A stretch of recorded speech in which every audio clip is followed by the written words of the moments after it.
thing. Yep. Yep. But I gave her back her stick. Yeah, I remember you handing over the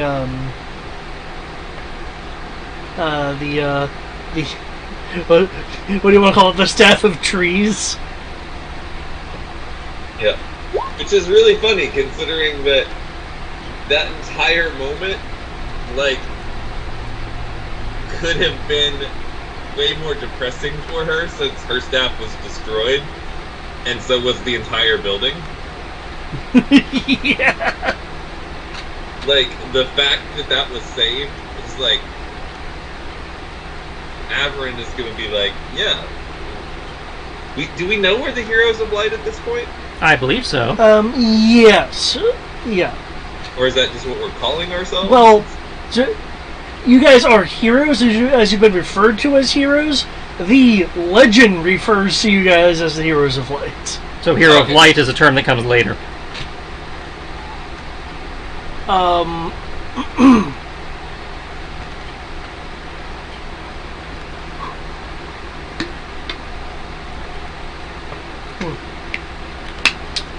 Why is there blood right here? There's blood on the map? Or is there blood where you are? If there's blood where you are, I need to get that checked. Can you see it? I don't know if it's on the map or it's like it's... I'm not seeing it. Oh, way over there. Yeah. It adds character.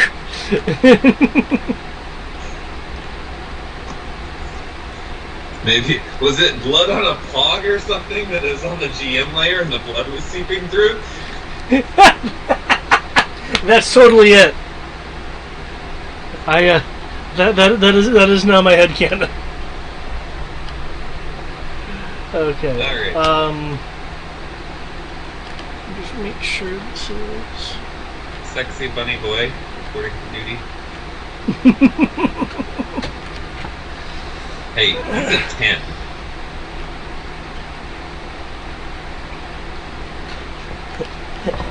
As all should be. Yep.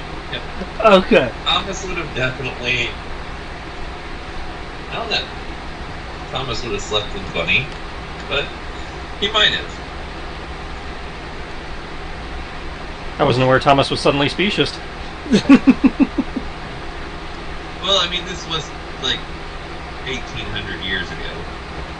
Thomas is a little more conservative then, hypothetically. No, he was pretty partying hard. Never mind. Yeah, Thomas would have slept with him. I don't know if Averin would have slept with him. But... Well, in terms of these people of the past, right now you're playing them, and the only thing people of the modern time have are legends, conjecture, and hearsay. So.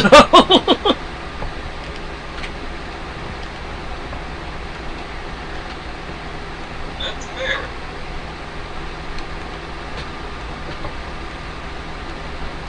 I would not stop you if you wanted to make that canon. Well, Averin, it's canon that Averin does not like Carmelite. Ah, okay, yeah. Then that would probably be like that would be a heavy indicator of, you know. Yeah, Tarbalane is a stain on the perfect record of Hermes in Averin's mind. Okay.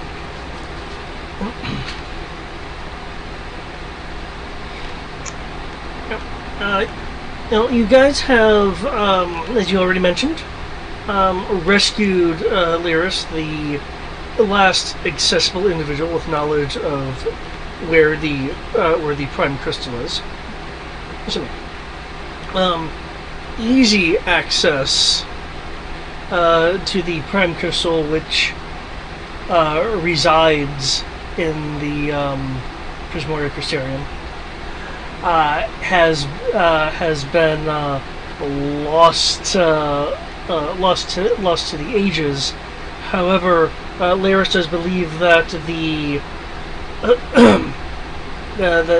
That's so far the only remaining way to get to the Crystarium lies in the city of Rechenville, which is, as you can see on the map, to the north of Culls, which I should now use the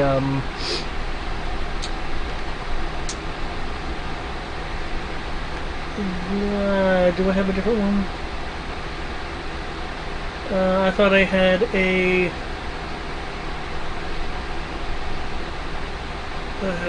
There we go. Come on. You should have been where we're at. There we go.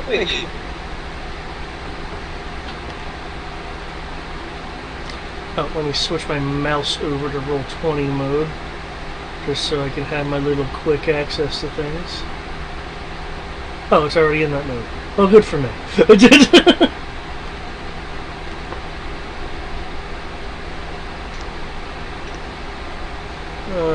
Okay.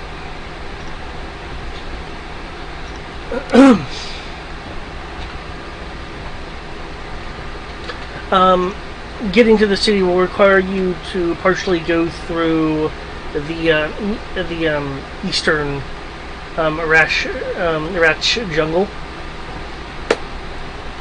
In terms of modes of transportation, I presume you are using the power of feet, unless you have some spell or ability on your sheet that you believe can be used to expedite it. Yeah, not that you told me about. Okay. Actually, I do have a way to expedite it. Because I need to also control this character. Whoops. Let me just make sure it works the way I remember it working.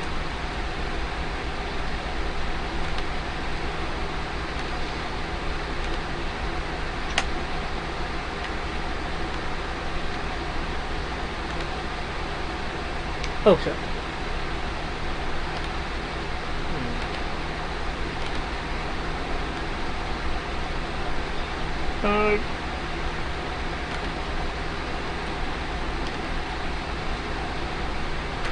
Queen Alora can get you guys there expediently. However, doing so will cause that ability to become dormant for a bit. Though, this is fairly important.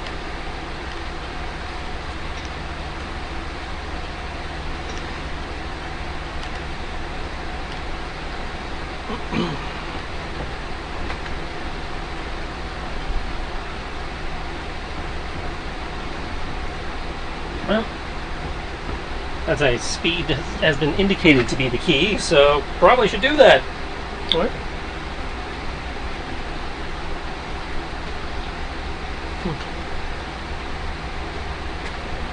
In my humble, non-magic opinion. Yeah.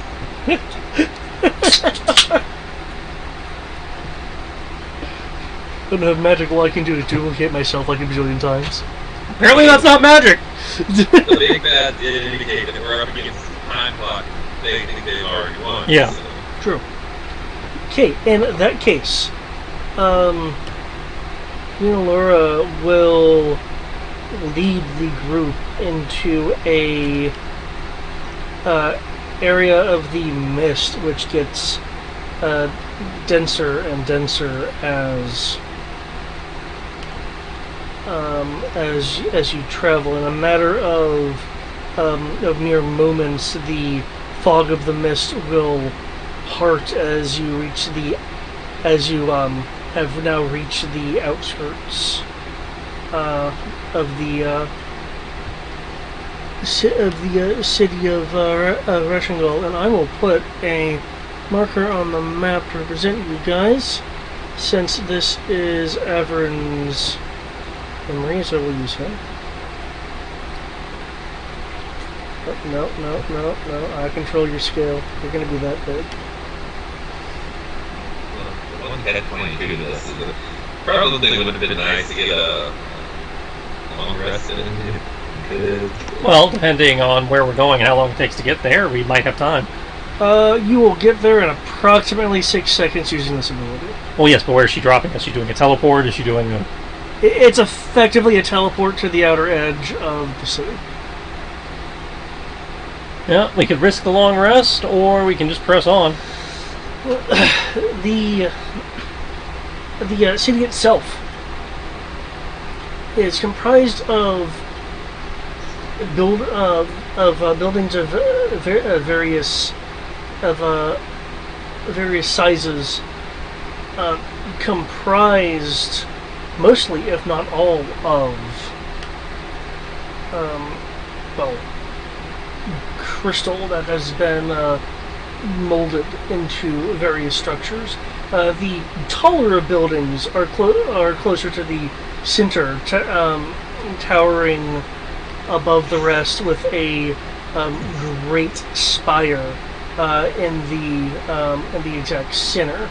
The exception to this are 6 towering towers at the perimeter of the that are at the perimeter of the city. There are some structures that have detached sections. In this case, meaning you'll have the top of the building, a slight gap, and then a smaller structure floating over it effortlessly. The purposes of these smaller structures appear to vary depending on the building itself. Many appear to be decorative in the form of having looks like maybe an extra room or some form of mana coalescence to it.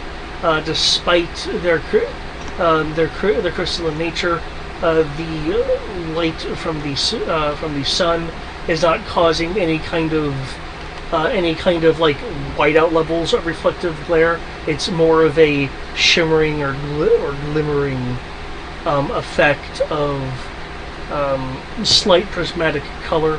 Though some buildings do favor one end of the color spectrum over others, depending on the particular structure you're looking at.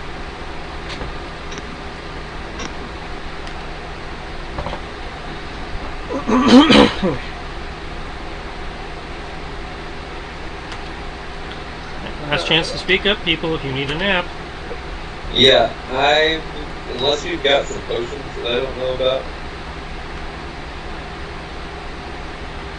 I would say if we've got a couple of magic potions and Now, I know David let me add at least healing potions to my inventory. Yeah, I know in Skype a couple of times I have mentioned feel free to ask me if you want to add some stuff to the to the sheet. And do you need a short rest or a long rest? I have 21 hit dice and I need to recover over 100 hit points and I need to recover a crap load of mana. Well, you do have spells to help with the hit points. At least you should, unless you didn't prepare anything that helps with longer-term healing. You should have Cure Wounds. Well, there's Cure Wounds. There's like Prayer of Healing, which is really good for like long-term healing. There's Brian's Drop Shield trick. I don't know what he loaded. I thought we talked about this before. He didn't have a whole lot in the way of healing. Yeah, so I can give him Cure Wounds and a couple other things. Well, I don't know what his sheet looks like, so. Yeah. Yeah, I mean, you can choose. You know, with some rest, you can choose other spells. Yeah, I think it'd just be best to rest some I have heal, but you can use heal on yourself. Yeah, you can use Yes. heal on yourself. But again, that doesn't solve the magic problem. No, but if you use the big healing spell on yourself, then you can use the short rest to throw your hit dice at your mana. Okay. Is that the plan? Essentially, kind of like chill in the city for an hour. Oh, that's why I'm asking. It's like, I don't know what other people's reserves look like. That's why I'm asking. Because anything I need to recharge, and I don't really need to recharge much because I didn't expend all my resources, I can do on a short rest. I still have a 9th spell slot, an 8th spell slot, a couple of 5th, a couple of 4th. Are you using spell slots, not mana? You should have.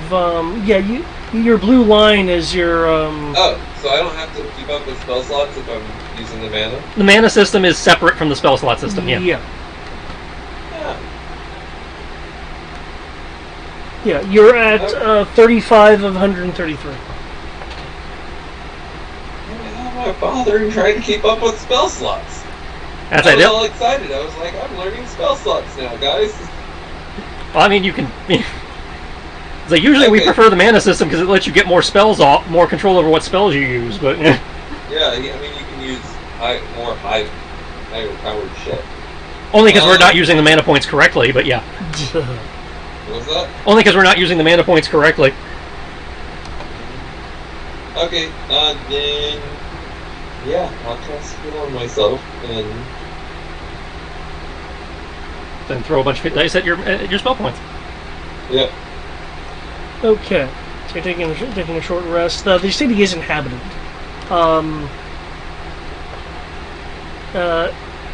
It. Wait, per- what's his name? Are you going into the city for your short rest, or are you just staying on the outskirts? I imagine that at least Taliesin would, unless the city is known to be hostile, Taliesin would suggest going in. Yeah. Okay. Find a bar to sit at or something. Okay. In that case, for your short rest, since you're recovering mana, your mana recovery roll is going to be increased by 50%.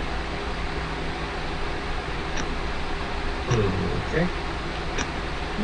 So do I roll 50% more dice, or is that No. the final total is plus 50%? The final total would be plus 50%. As far as Avern is concerned, that's how it's always been. Yay.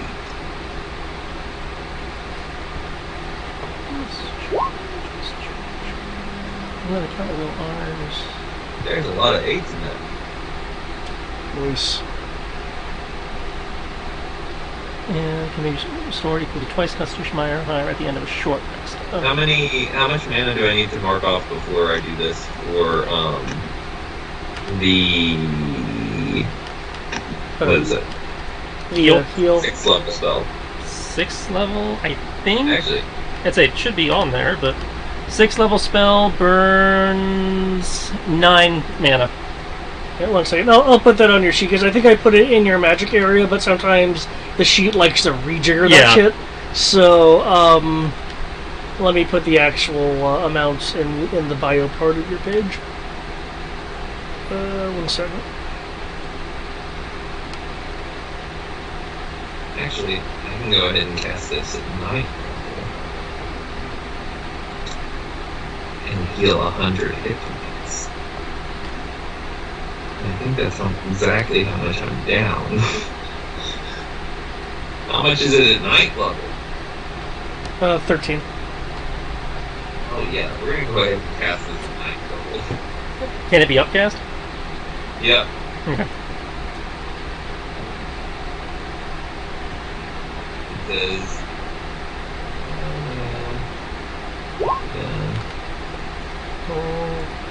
Unless I'm misreading this. Plus Okay.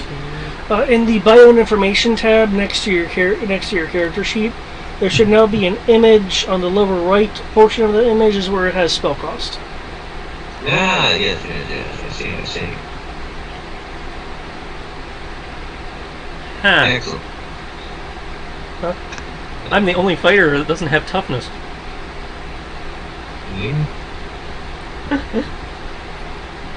True, though I do believe you have a lot of HP. So. What is toughness? It gives you extra hit points every level. Okay, so plus an additional 26.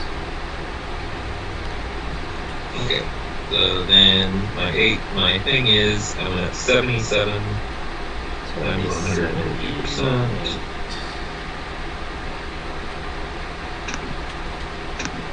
Raise it to 200. Yeah. You can actually tell the I'm low for a 20th level fighter. Really? Round down 150. It's not like ridiculously low, but I'm on the lower end. Oh, these were largely rolled like regular characters anyway. Well, yeah, I understand. Yeah.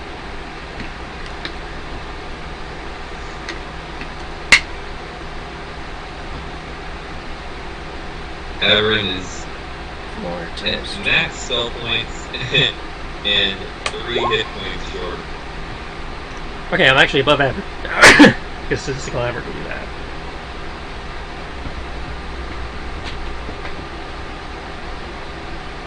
Okay.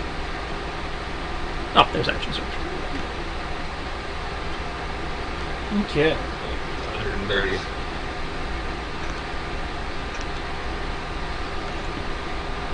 Second more. Not Short rest. Okay, so I can use that before we take the rest and then gain an additional. Okay. I don't know what the hell that was draining my mana, but I hope we fucking kill it. There was a thing draining your mana?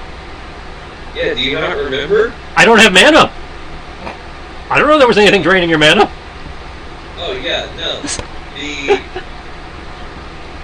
Something in that area was straight every single 6 seconds hitting me with a wave, and I lost magical energy every single time. Yeah, you should have said something. I would have looked for it and stabbed it. I will next time. I was like, hey, you guys, you mage types, if you're having a problem with your magic, let me know. There might be something I can stab for you. We were busy trying to save the princess. This is true.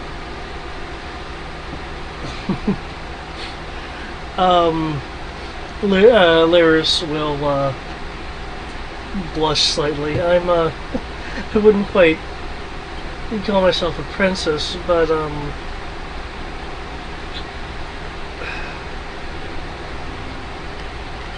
I suspect that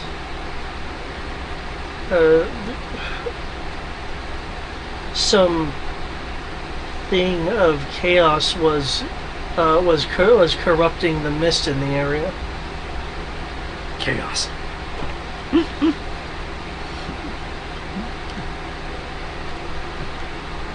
Well, considering one of their lead culty types was there, that does not surprise me at all. Damn dark robes.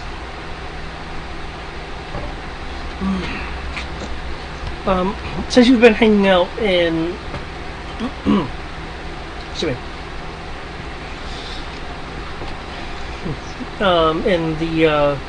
in the bar for about an hour, specifically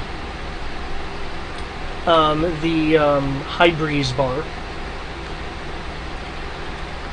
You guys would have come to realize that the at least this area has a rather dense and eclectic mix of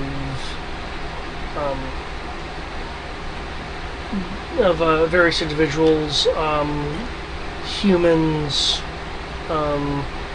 Mongols, elves and the like of in various different conditions. And unless you've been keeping your ears closed, it would have pretty much been confirmed just by the ambient conversations that these are the outer part of Reshingal is being used to house refugees.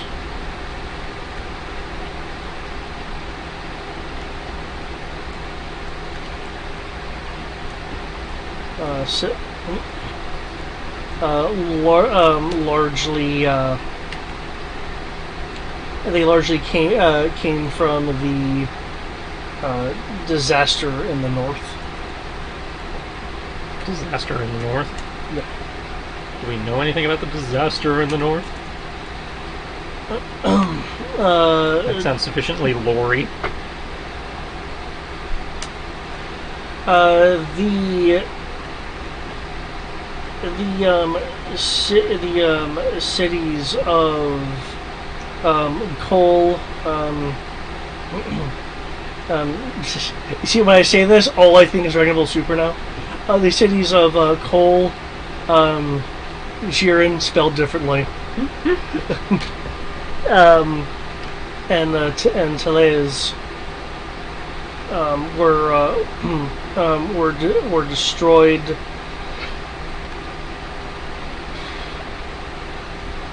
Allegedly, by the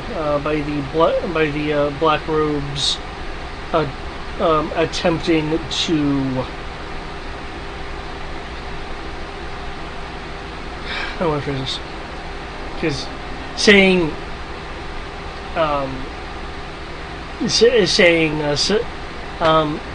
summon chaos is kind of like implicative of it, of chaos not actually, being here already.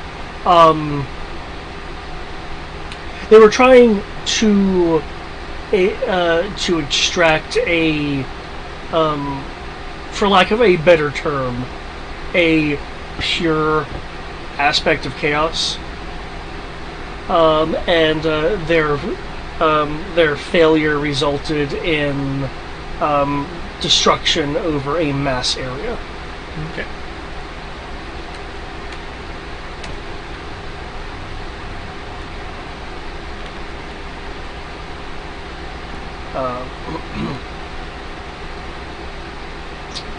The looks like an airship crashed over there too, according to the map.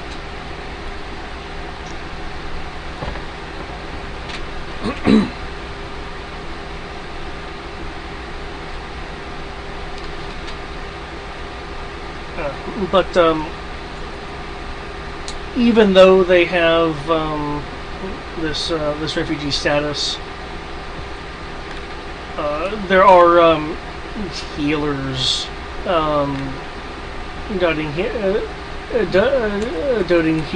here and there to alleviate what they can of the situation.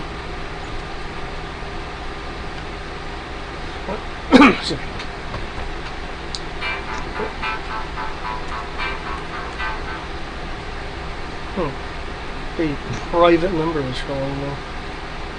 You gonna take it? Sure. 1 second. Hello?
Hmm.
Oh, Adobe Flash Player is no longer supported.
I am back. I assume you guys are not. Okay.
Get in your bed. Asuka. Bed.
And we're back.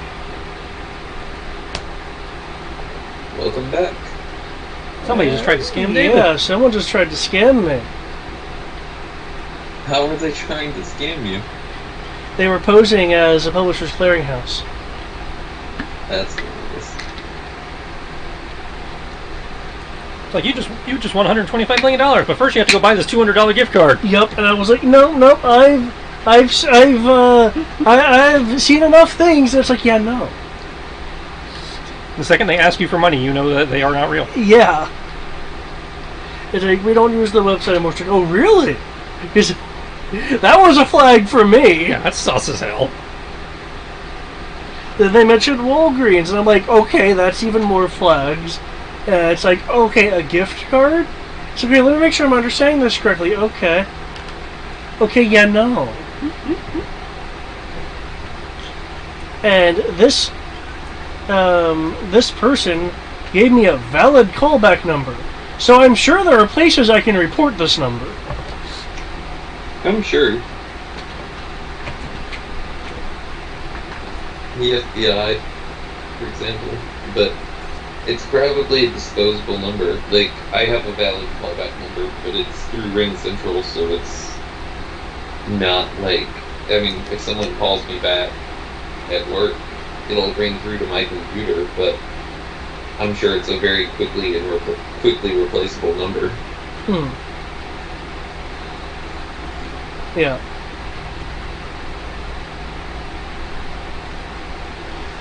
Well, that was a fun feeling while it lasted.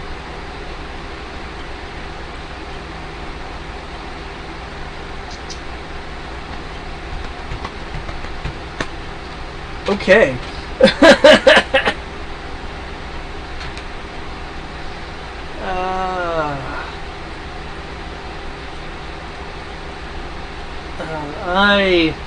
I do wonder if Mom would have fallen for that.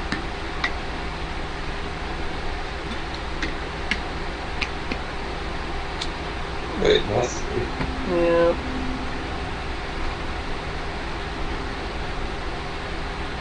Psh. Okay, well, Trisha's skedaddled for a moment. Oh, you're back. Okay, cool. Okay.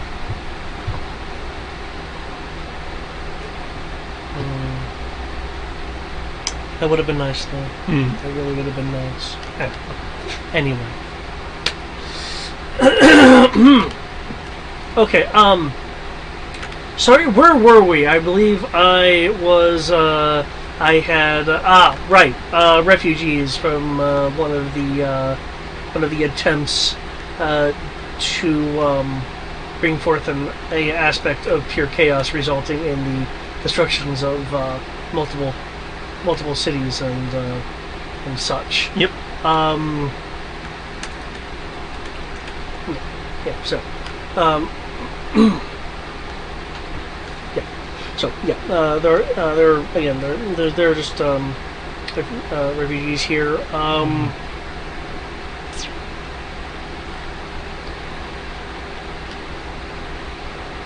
There are a few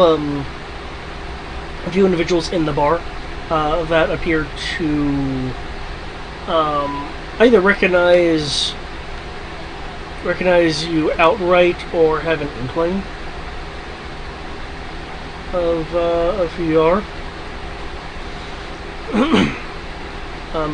That being said, I believe all you guys want to take was just a short rest. Mm-hmm. Yeah. Okay.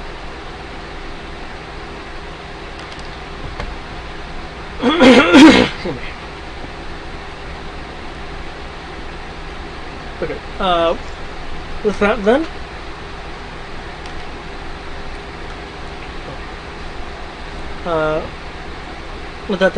Your short rest is concluded with I believe you're at max mana now, basically. Okay. Yeah, I'm at max mana and 3 hit points shy of full. So yeah, we are good to go. Okay.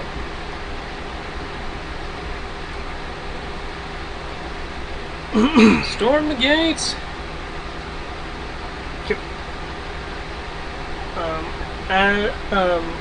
As you guys move from the bar to move deeper into Eshingle,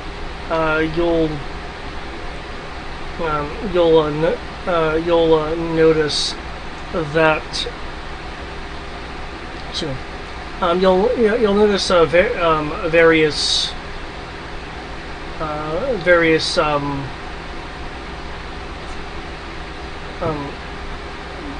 depictions of like essentially it looks like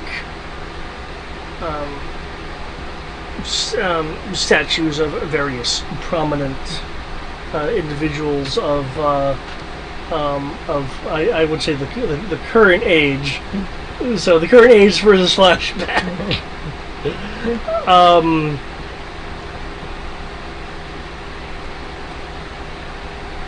But as you go deeper, the guards that are about shift into less hodgepodge and more a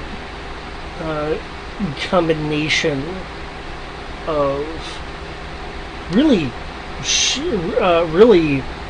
short guards with pom-poms on their heads. So Moogle guards.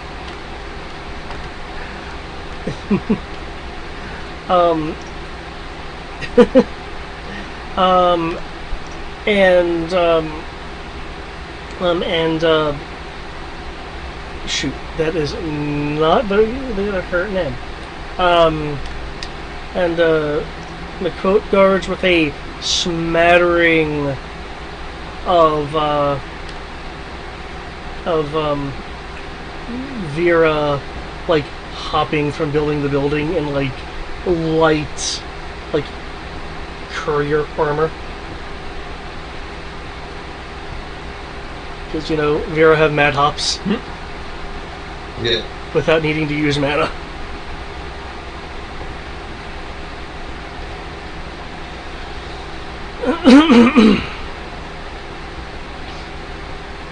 One of the guards will move towards Alora with a bow. Your Majesty, I wasn't aware that you were coming to the city. Queen Alora will wait a moment for the bow to conclude, slightly returning it.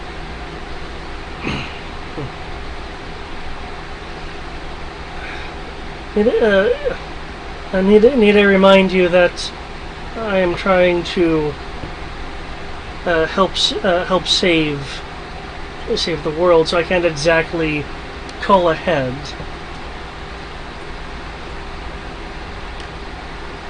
But I am glad you found me. We need to get to the central spire now that we've recovered Lyris. And Lyris will kind of like glance around a bit. Clearly, she is an individual that has not been to larger cities very much, because she's more like glancing around at the massively tall structures that glimmers. They all say, yes, of course, come with me.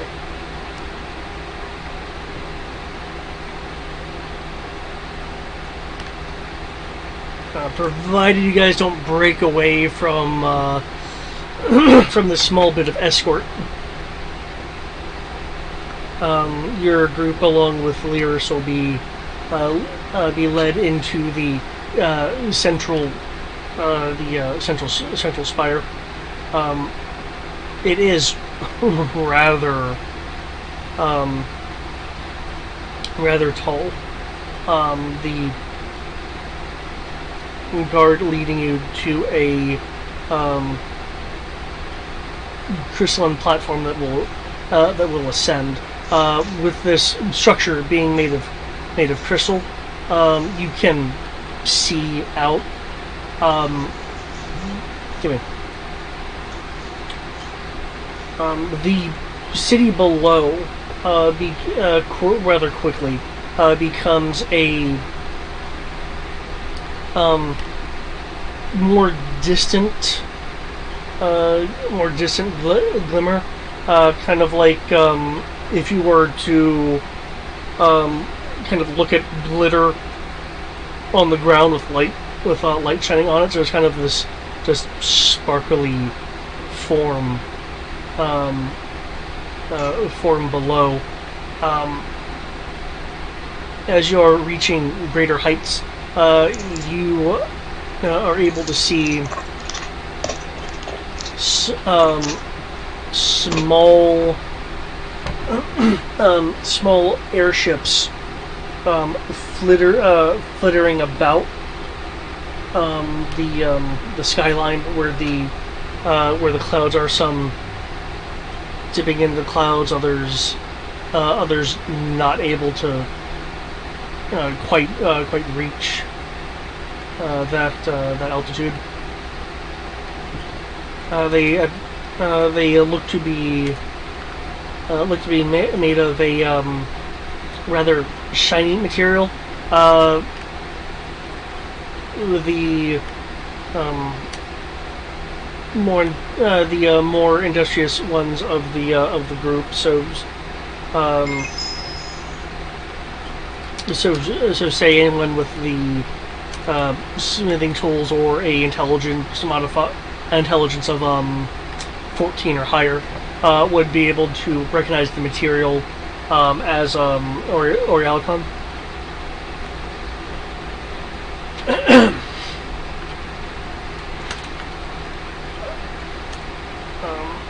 As the lift rises, there will be some spaces where the lift rises through that actually has no structure around it. There are literal gaps in the structure without compromising the structure itself. Very Frank Lloyd Wright. Was it very what? Frank Lloyd Wright.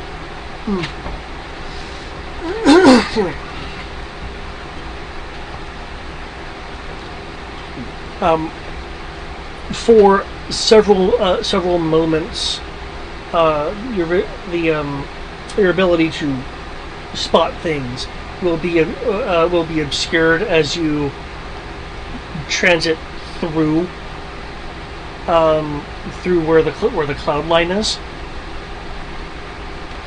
and suddenly emerge through it, seeing the sun just shine above the clouds, as if the clouds was more of a flooring, as you can no longer see the ground proper. You can however see the top of this great spire, which has what appears to be parts of it fragmented off, but suspended around the top area of the crystalline spire.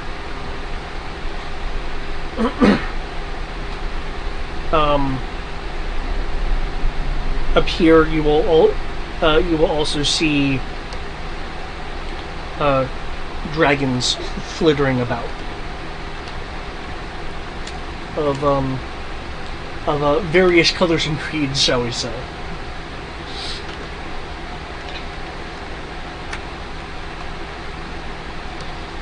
Yeah, you dragons here.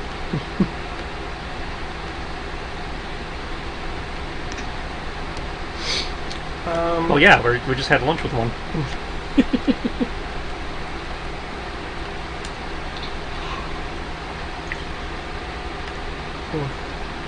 Can I get a investigation or perception roll from folks?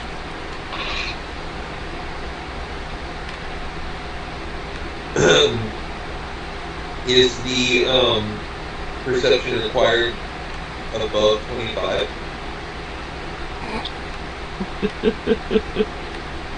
Oh, for your passive. No, I guess you can just see it then.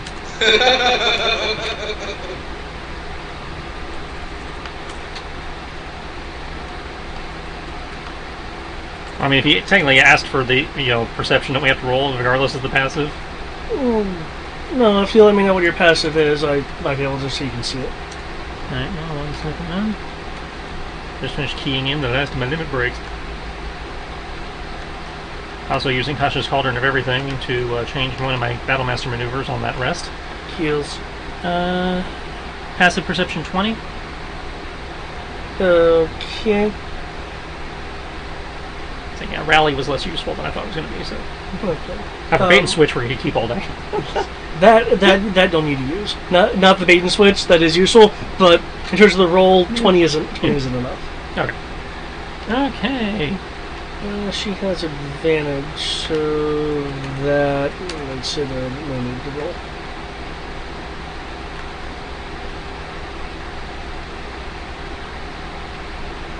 Don't think I have anything that modifies this. Let's scroll through my ridiculous list of stuff. No, I do not. Okay. So, go COVID then. Okay. Okay. I am... Gotta try hard here. That's a natural 19 for a total of... Okay. In the distance, there is how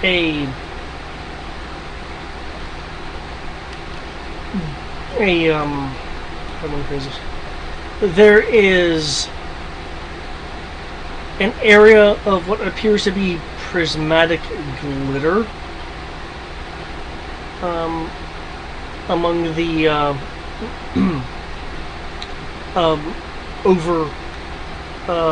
over the clouds. If you're interested in getting any details on that, I would need history rolls. History roll.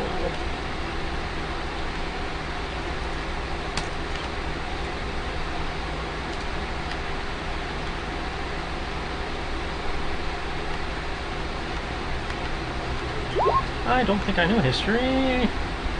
Yeah, I got a 2 in this, so...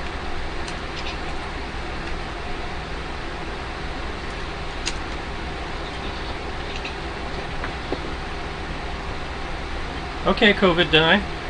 I see you're going to totally betray me when the when the time comes. That's another 19.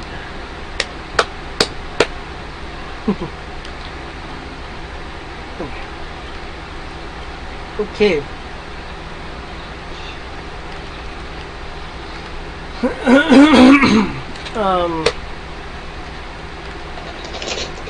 The glittering in the distance, suspended. Excuse me. Suspended above the clouds, is in fact a part of Hysteria that was in fact flung away from its much more grounded purchase. Get out of here, other piece. By, I don't like you.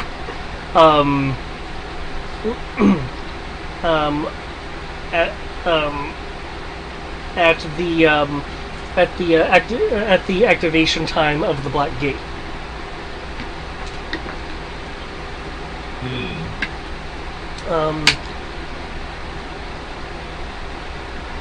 Queen Queen Alora,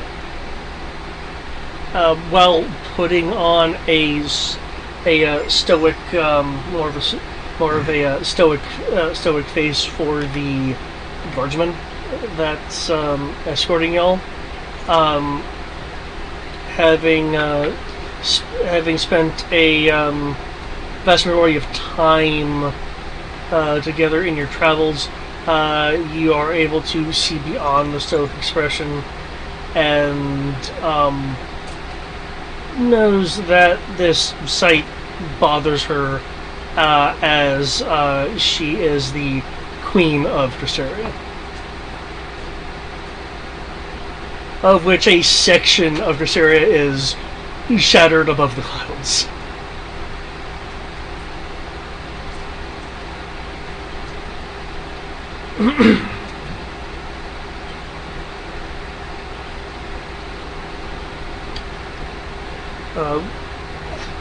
With that, the lift will finally stop in a more opaque area of the spire, as you guys are now above the clouds and thus much more subject to intense light.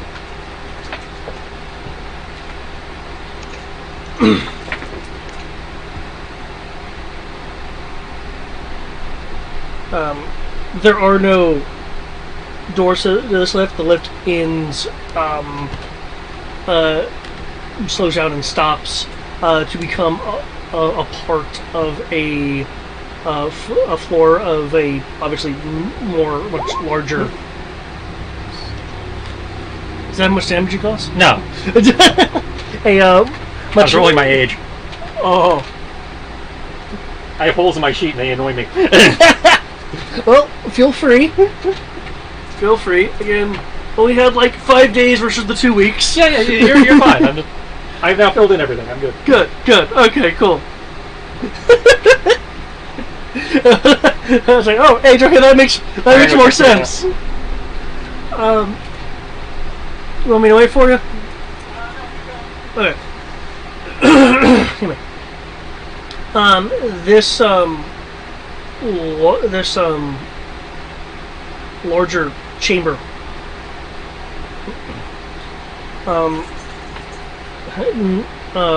houses a number of people, definitely not refugees. It's a combination of people, a bit of like a melting pot of various peoples in this room, though the more prominent of which still appears to be Mughals and cooks. On one section of this chamber is, and let me get this right. So a moment.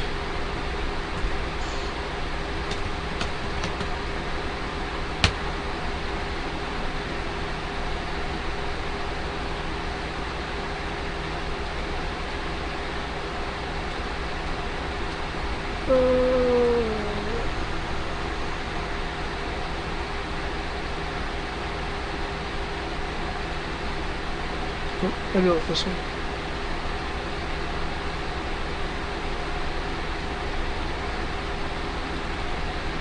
I'm going to tell you the chamber is. Oh, cool! I don't have to edit it.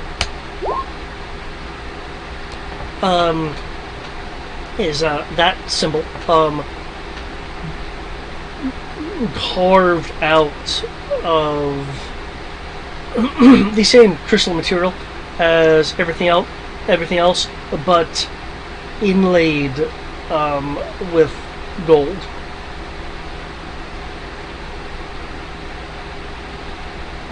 To me, it is central amongst a number of other symbols. I take it Matt recognizes that symbol in particular. Sorry. Oh, yes, Yeah. Matt does. Yeah. So good. Yeah. So whatever. That symbol is central on the chamber wall, surrounded by the various other symbols that represent the various deities.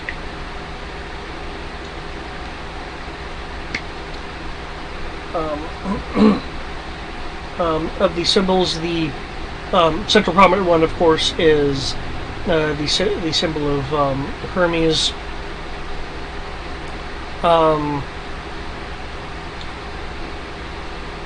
Smaller out around that are Aries and the number of, and the oh, this looks like a bit. Or Aries and the other more humanoid gods. Then outside of that,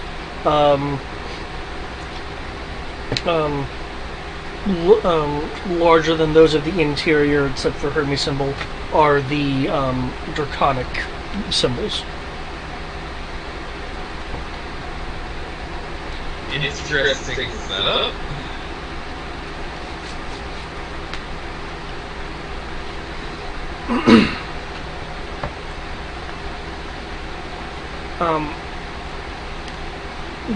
In this room has, and I know I'm going to sound like I'm from a, like, I don't know, 2017 tropes film or something. But in this chamber, amongst the people are also these tables that, while they do not have holographics, they have shifting material on the tables to depict various locations and areas, along with flying bits of material that represent, either dragons or flying machines and such. Flying dragon machines. Yes, flying dragon machines. And there's people around kind of discussing things. You're able to make out a number of different plans of people trying to figure out various locations and things and what to guard. That being said, this room also contains, using that word, it also has a empty throne in it.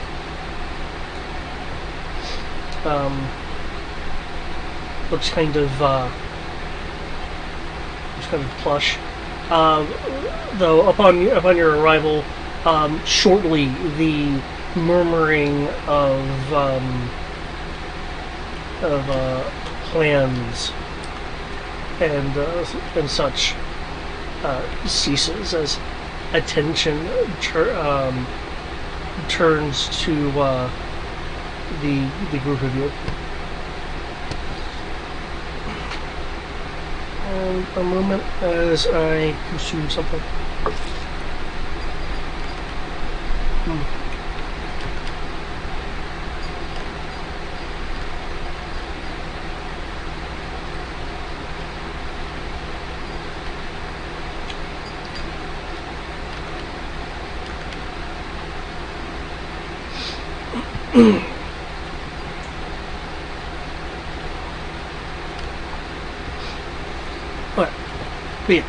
Attention will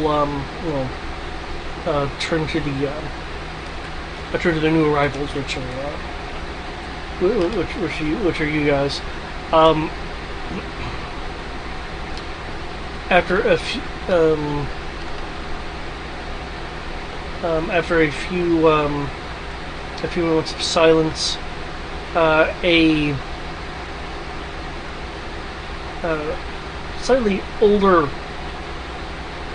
looking Vera with slightly drooping ears, or I guess more respectively, less perky ears, will kind of separate from the group, moving closer to you guys. He is wearing more sagely robes with like bits and pieces of armor on it.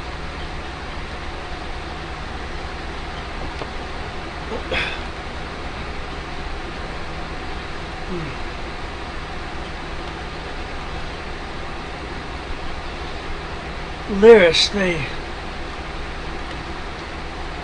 were able to find you. And Lyris kind of poking her head from around the heroes. I would be like, yes, and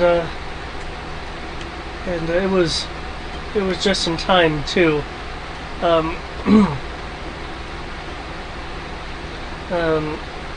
She'll more properly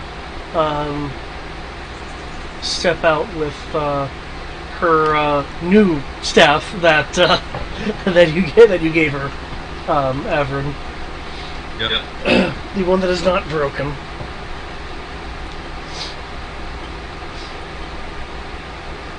So,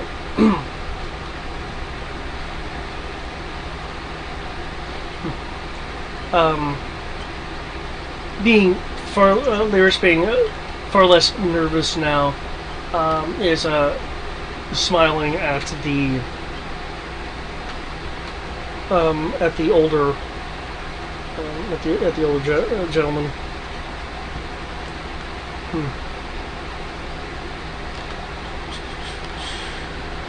Moment.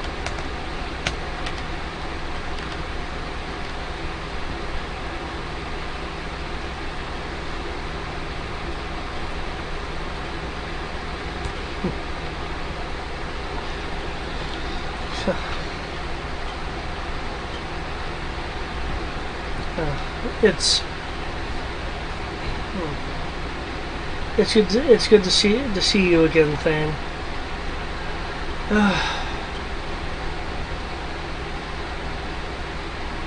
If it wasn't for, well, the renowned heroes, and she gestures towards you guys with more with her staff than her arm. I'm afraid the black robes would have gotten me away, and we'd have, well, I'd say a much more difficult route of hope upon us. There is a bit of relief that fills the room.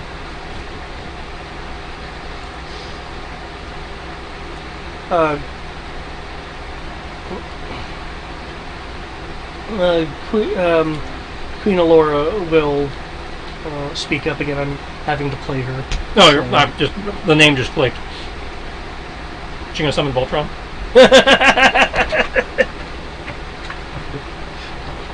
Maybe in the third flashback.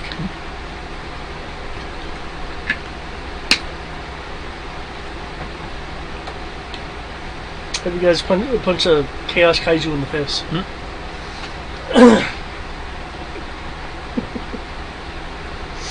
But anyway, yeah. Anyway, she'll speak up.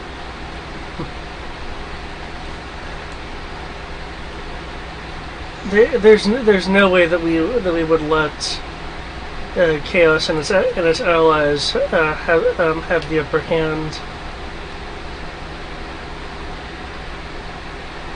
though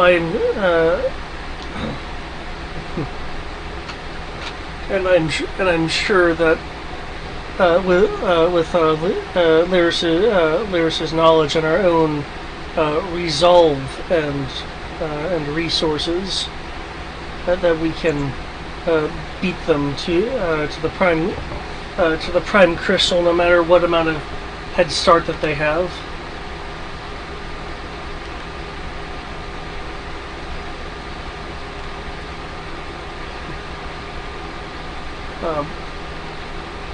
That Lyris will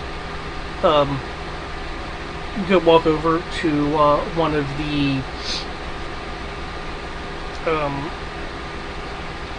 the tables that has the kind of like shifty material maps on them.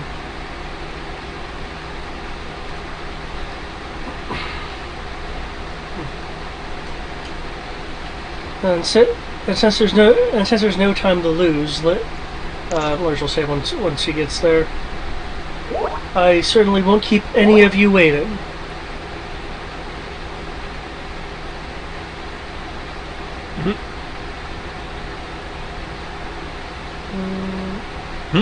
What? He's off in 15. He's letting us know he exists. Oh.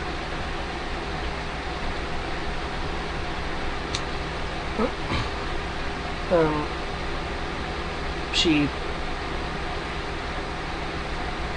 concentrates over the map.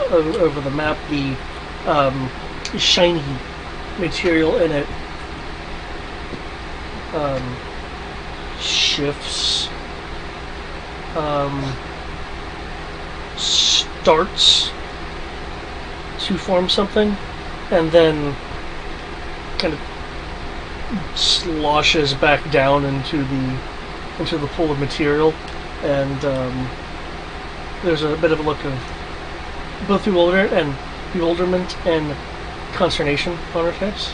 Taliesin walks over and like kicks the table a couple times because was it percussive maintenance? Yeah.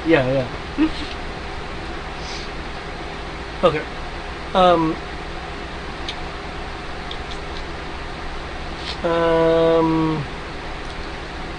Make me a percussive maintenance roll. Cool.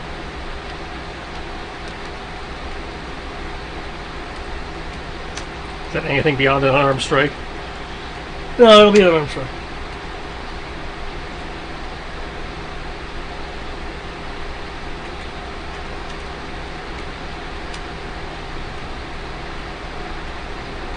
The hunter's mark the table. My hunters marked the table. Oh, good.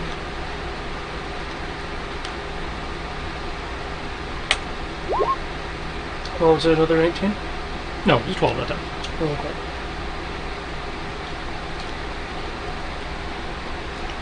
Okay. It'll slosh and form a little bit of something, but nothing really recognizable. You don't think you broke it.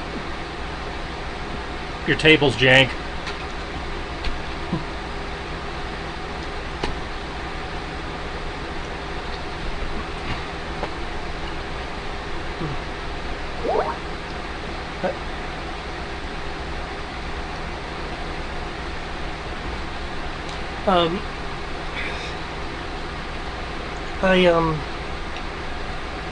He's an additional magicite port.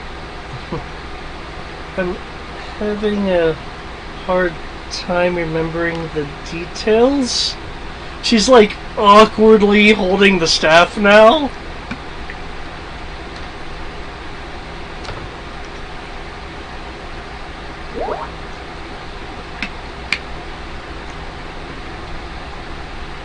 She's having a hard time remembering the details of what? Of the location of the prime crystal, which is what the black robe is trying to prevent you from getting. Oh. You all have any of y'all magic types have like a thing for that? Let's see what we got here. I would like to keep in mind that you guys are more than spells and skills. You can, of course, ask me in general if there are things that you can do. Well, I understand that. I'm just asking because No, it makes perfect sense. I just want to put that there as a reminder because I know people, including myself, can get locked into, oh my god, what are my exact abilities? How can they help in this situation? Well, we have dispel magic, which hypothetically might work.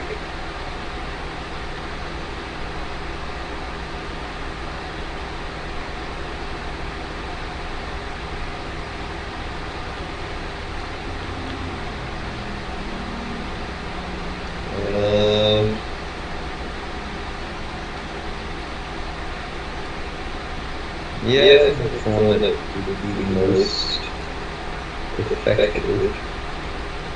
assuming it's a magic problem, yeah. Well, as a reminder, since you, Everin, and I possibly Taliesin, I think it was Everin who saw it first. One of you. When you guys first saw her, there was a kind of like energy arcing thing that the Black Robe was doing to her before, and you guys stopped. Yeah. Well, try dispel. If that doesn't work, I'll try something else. Okay. So restoration might if you have a restoration loaded, that might be more.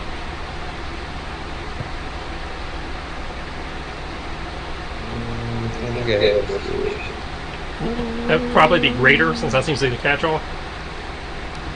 You could also try doing the spell curse, because it could technically be some type of curse as well. Dispel is what we were just talking about, yeah. Yeah, I have dispel magic, and I have remove curse. Well, let's start with those. Have lesser restoration as well. Oh, do I have lesser restoration? Oh, there is lesser restoration. Yep.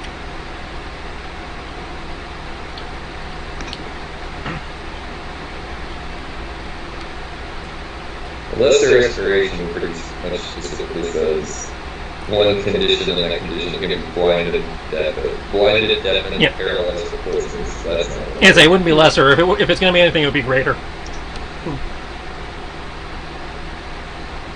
Greater restoration would be the one you want.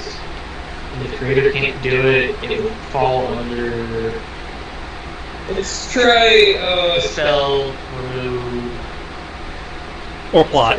Dispel magic first. or plot.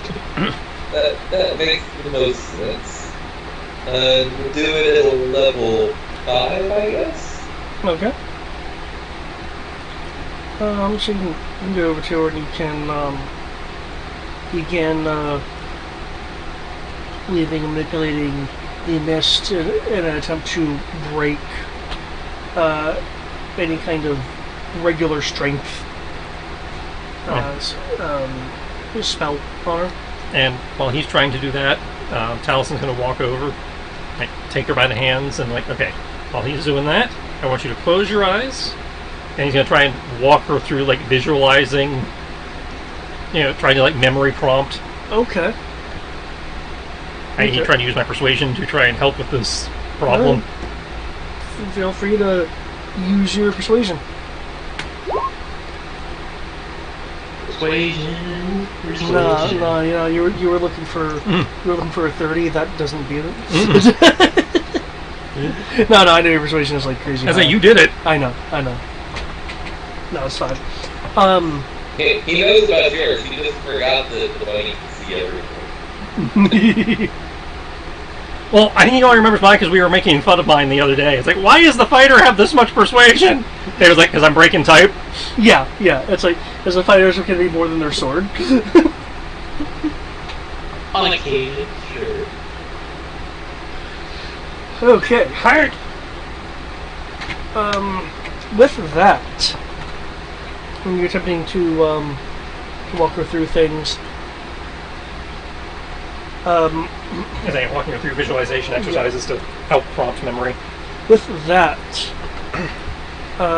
you and anyone close by enough and is paying attention, you and those nearby can tell due to the results of you setting her through various iterations, is that the specific knowledge appears blocked. Like, it's not just a matter of, oh, whoopsie me, I forgot. It's a matter of there is something actively... hang on, I gotta picture this. Where's my Keyblade? actively preventing her from recalling pertinent details. I would need a... given what caused it, I would need an Arcana roll to get into specifically, like, kind of what's going on there. But by you going through these steps, you've definitely determined that there is some supernatural thing going on preventing her from recalling the pertinent information. Well, don't look at me, I don't understand how magic works, I just know it works. I don't have it, but I apparently understand how it works. Yes. You gave me a +8 in Arcana. Yeah. Yeah. Your Arcana is more than my religion. And I'm a cleric paladin.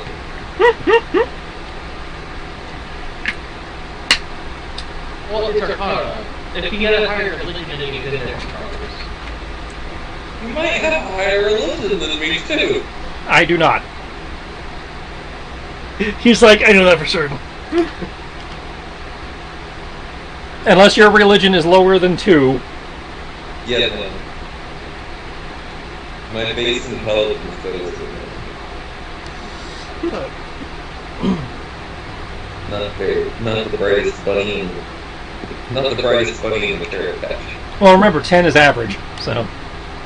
That's You're fair. technically above average. But it's my lowest skill.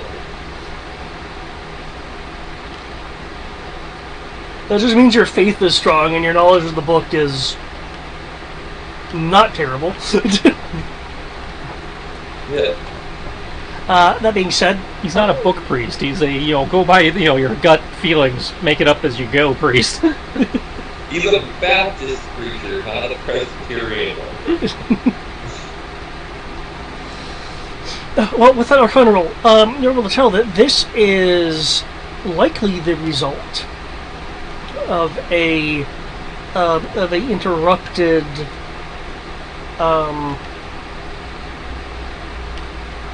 either knowledge extraction or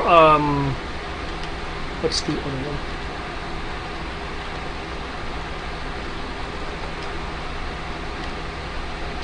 Let's see if I can spell.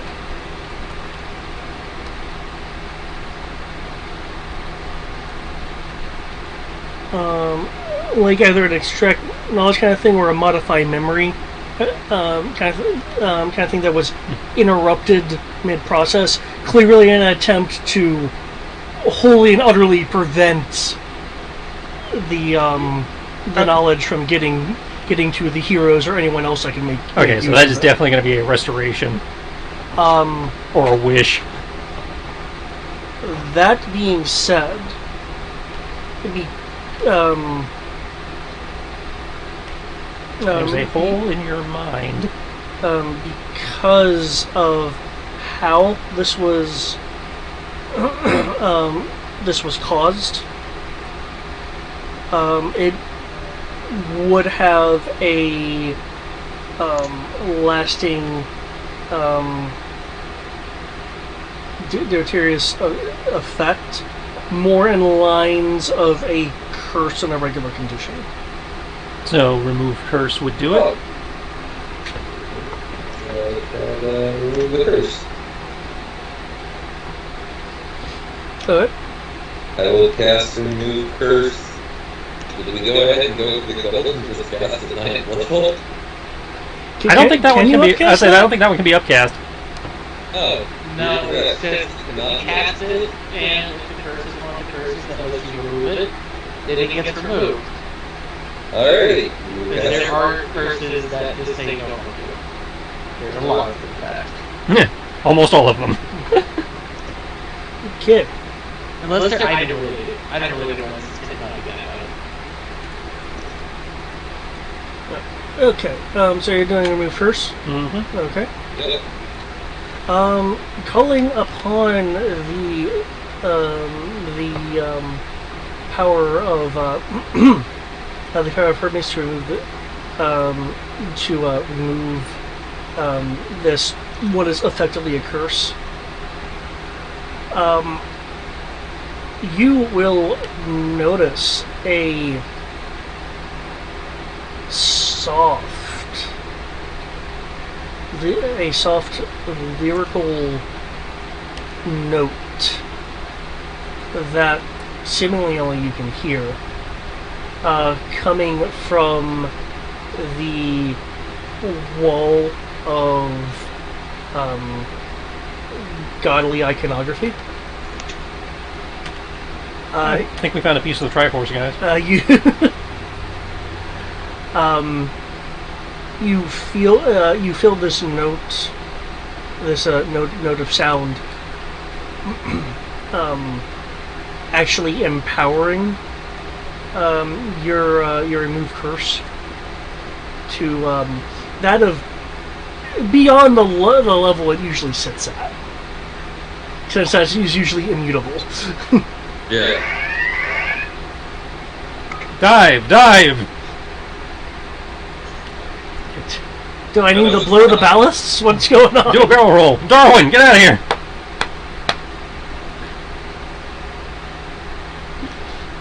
Everything good? It's no longer my problem. Oh,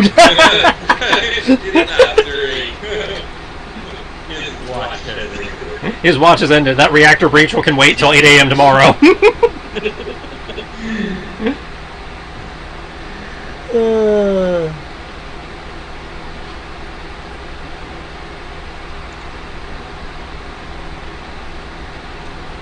That's all I have to say. It's no longer. okay. Because you can, you can, you can feel that this, essentially this interrupted spell that's created this curse-like effect,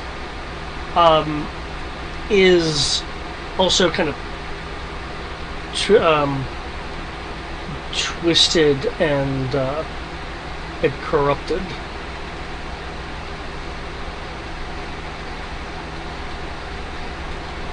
And well, considering who put it there, it'd be kind of weird if it wasn't.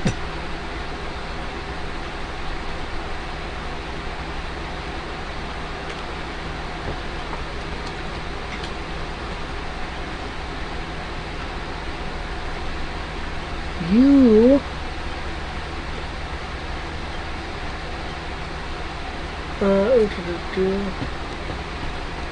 you find yourself with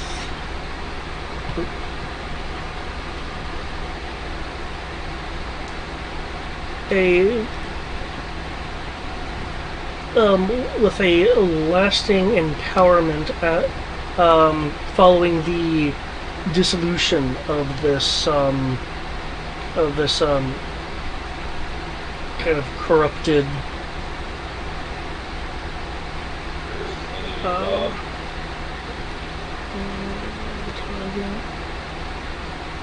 of this corruptive force.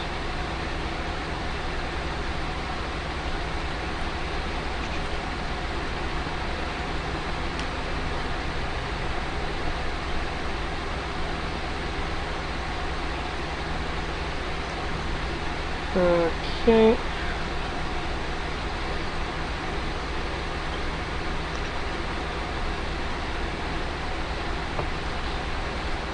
You should now see a new level 9 spell.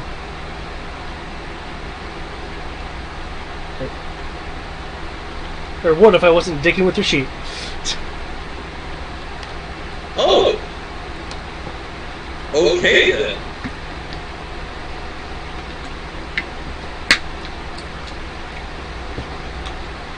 Thanks, Hermes. Yes, you feel that Hermes has deposited new knowledge and ability upon you. Well, we no longer have to worry about curses, guys. Mhm. We have a greater remove curse. I want to come up with a more clever name, but I'm like, that seems to be within D&D parlance, so...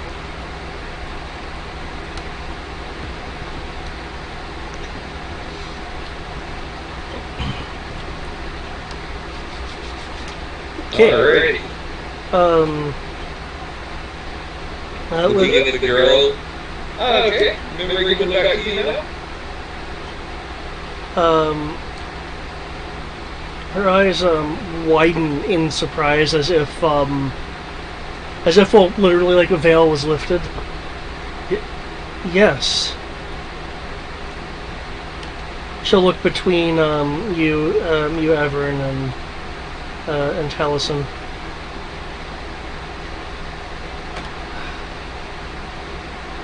Thank you. Everyone's gonna adjust his ears like your TV antennas go up. Yep, just has to find the right signal.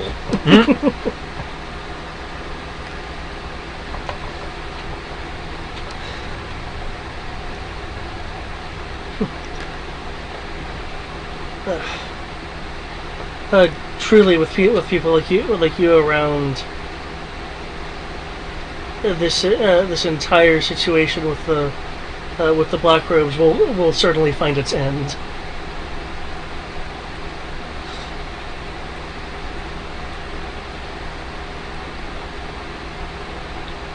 And now with a bit more of a smile, she'll utilize the map table.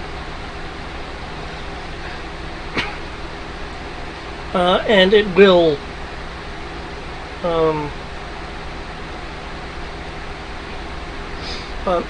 show a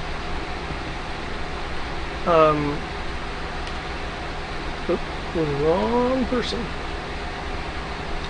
And it will show a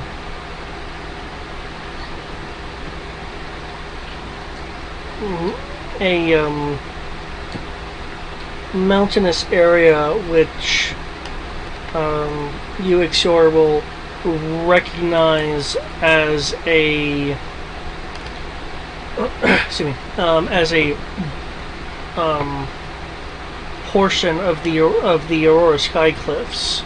However, while it does look like a portion of the Aurora Sky Cliffs, the depicted area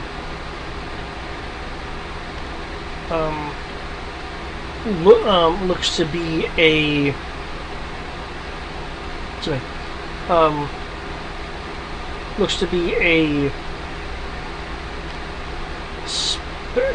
space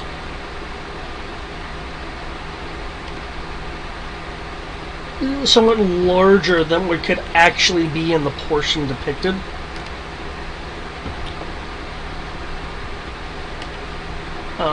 Specifically, it is a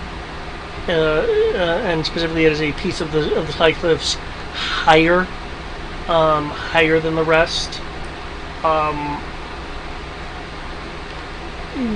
You Ixior, have actually heard tale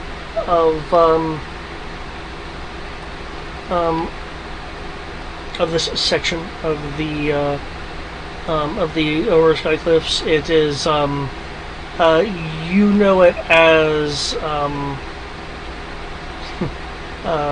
me get my terms right here.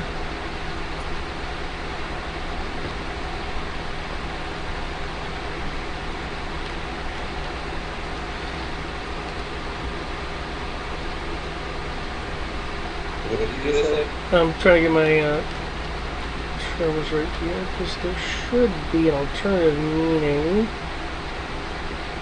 to this.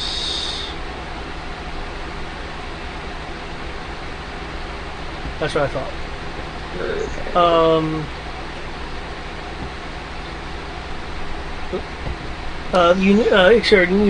You know it as the bluff ever out of reach, as it is a section of the Skycliffs that not even dragons can safely make it to. You, effectively, any dragon who has tried has passed out before getting there. They regain consciousness as they're falling generally, and are able to regain flight, but it's actually too high for even dragons to get to. Ah! Aha! Ah, the second season of Sword Art Online.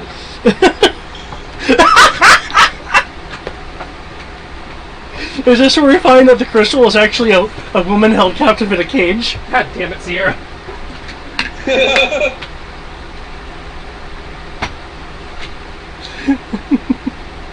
She'd do that to us, too.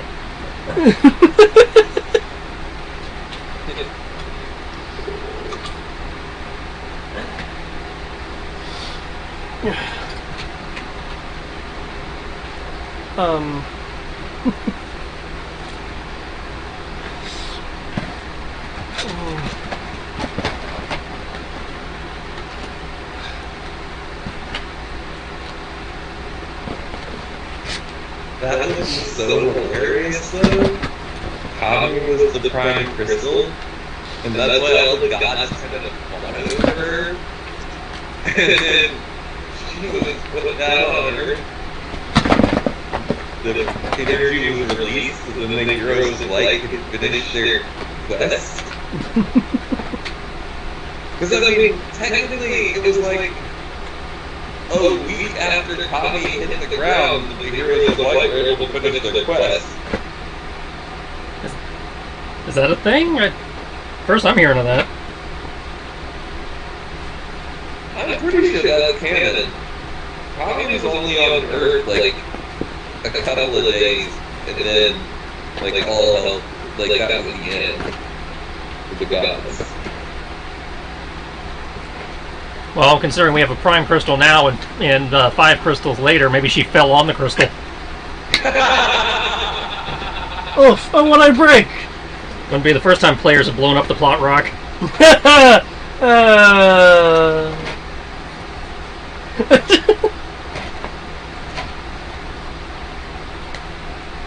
Sorry, is 10 years later still too soon? No.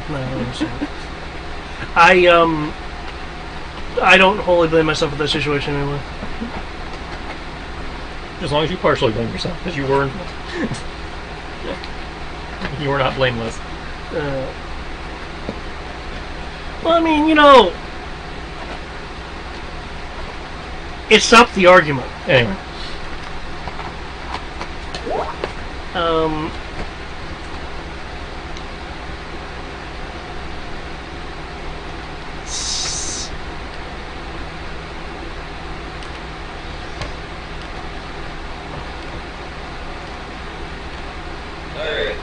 But yeah, so yeah, it is the bluff forever out of reach. Lyris will be like, huh. Has Vera ever tried to jump?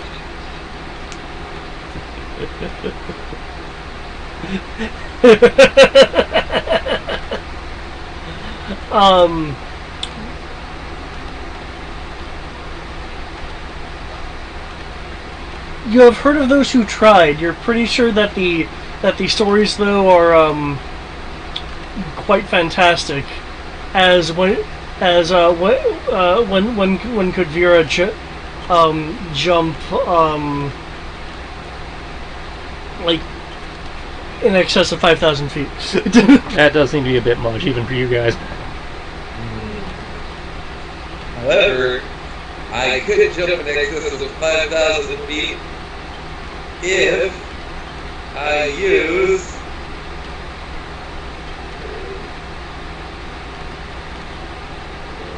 Divine Intervention. That just gives you a chance.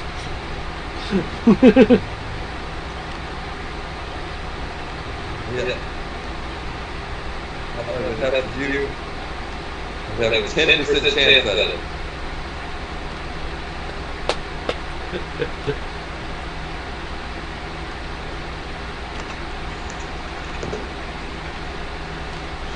Is it going to be one of those things where you leap and does the anime thing if it's showing you leaping from the ground from like 3 different angles?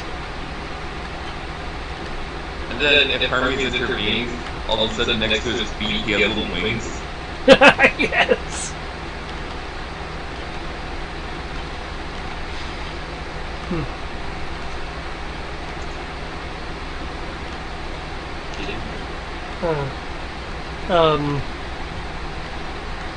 Laura will look over to Ixior. Well, that is quite high. Do you think you could do it? To who? Eric. Since he is here, I am attempting to involve him. She's asking if you think you can fly high enough to reach the anti-dragon zone. Yeah, if you didn't hear earlier, I can't fly up there. So if you didn't hear earlier, dragons who have tried pass out before they actually reach there.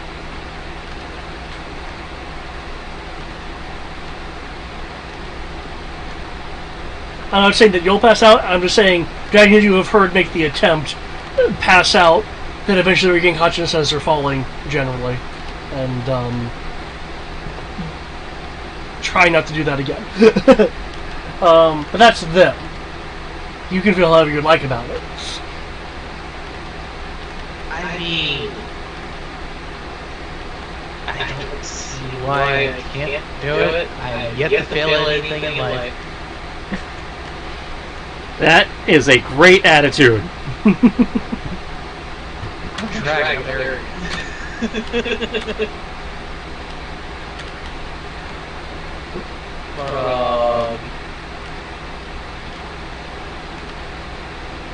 Ready? I hate tax service. Now that I think I can handle. If you have any means to go up there that doesn't involve me having to fly, are you trying to fly that? Because if you could do it, I wasn't going to suggest we all ride on you.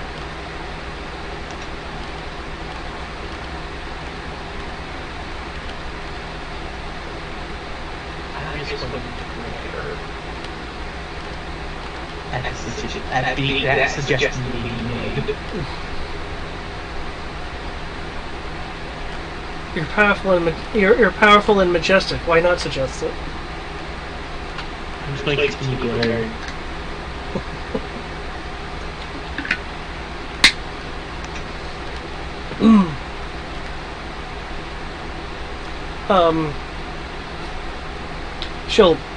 Queen Laura will turn to the rest of the group in the room.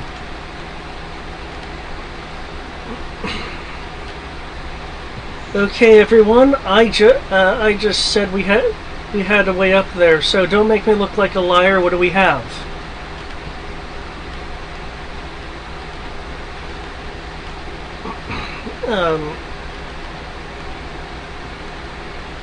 The Makot and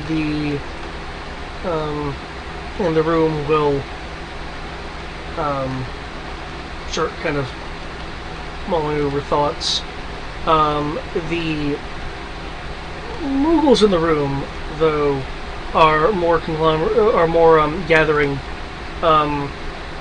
around Prince Clain, and you're seeing a lot of pom-pom action going on over there.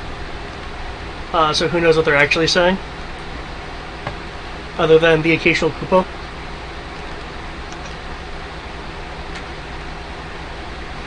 I mean, I speak.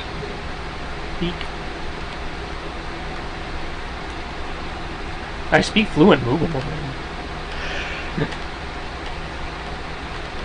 Yes, though I do believe Moogle have telepathic communications with other Moogle, provided that their pon-pons have touched. That being said, you are able to pick up a number of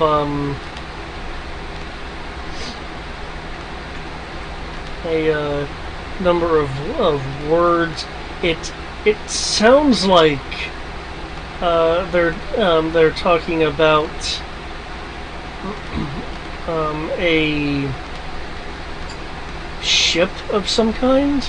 You're picking that up as they are occasionally murmuring actual words. You do pick up a actual name, though. Not sure. I think the Mog might have something.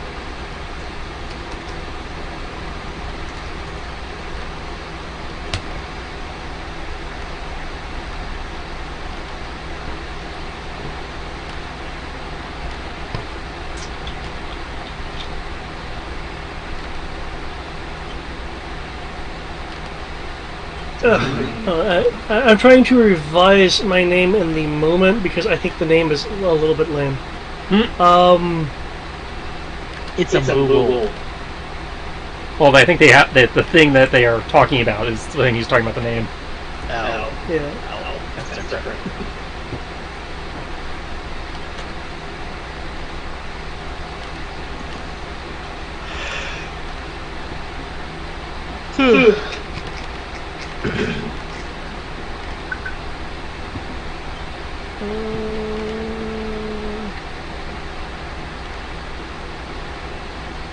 Now the question here is, what is more accurate, the government database or the doctor's website? I'm gonna say it actually looks more likely to be a normal state. Just saying.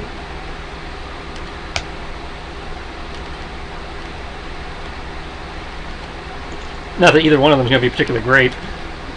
True. Well, this is the FAA database of people licensed to do medicals. Like I said, Then theoretically, government databases might actually have that more to get information, but because government loves their regulations. The government database is the doctor who does first class medicals. But when I go to the website has a tab, it's an FAA exam, and it says that he's certified to do second and third class medicals, not first class. And then further down the page, it says the prices for a third class, a second class, and a first class medical. So, also, the guy is literally ridiculous. Like, it is $300 for first class medical. Back when Texas, 5 years ago, 6 years ago, it was only like 120. again, that's 6 years ago. Inflation, cost of whatever, supply shortages, etc., etc. There's no supplies needed for medical. That doesn't mean they're not going to spike you for it and then blame it. You're also dealing with different states' policies and other things. That's a different state. Different state, they could be paying less. This is an FAA medical. There's no, it's all under the exact same medical. There can be no other changes to the thing. The only difference would be if the doctor has to have a different license to practice in Virginia versus DC, or versus Texas. Which might be a thing. I don't know what the state. Cost of running a business. Because let's be honest, medical industry in the U.S. is a business of sorts. Costs different amounts of money in the state and their tax policies they have. So it could theoretically be cheaper for him to do things in Texas than it would be to do things in Virginia. Yeah. But, anyway, that was my rant for the day. What you're able to pick up outside of the Koopas? um, translates to your ear anyway as Star Rider. Yeah, I think the Mogs might have something. What does the Mog have? I'm only getting every third word here. I'm sure they'll share when they're ready.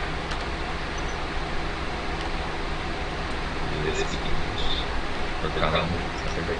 Not currently. I mean, they do. They have the ability, but right now they're using their special moon speak. Are they being like adorable little things where they touch their pom-pom? Yeah, I'd say yeah. They They're just place the rays quietly. yeah. They're touching their head tail things, so we can't understand them. Yeah. With that being said, does anyone want to address them? That's why I phrased it. Phrased a lot of it. It was like, I think they have something, but they're not. Give them a minute. I don't think they're ready to share.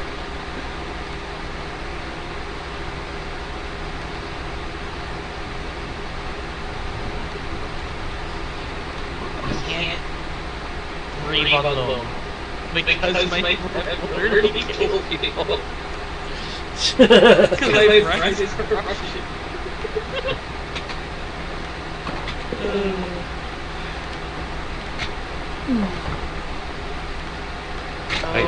The joys of being a shadow dragon.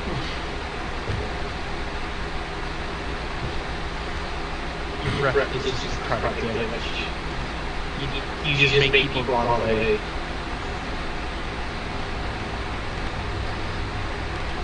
The group surrounding Prince Clain will disperse. Queen Alora will be looking at him like expectantly. I think we're all looking at him expectantly. In your bed. Bed. Yep. All looking at it expectantly. Some You just have a dragon staring down at you.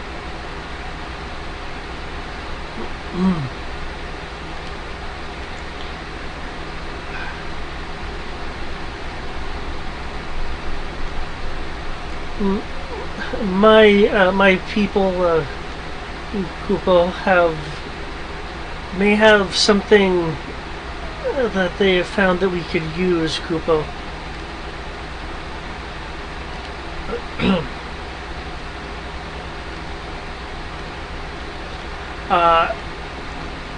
And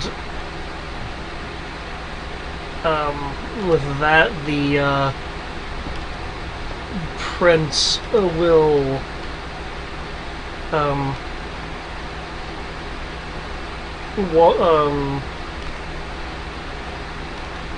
walk over to the wall that has the various godly symbols on it,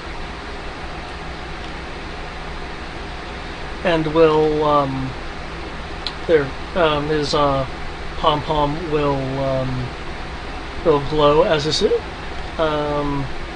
this is going on. One of the quote that is not a guard has more regular clothing on for coat will run over to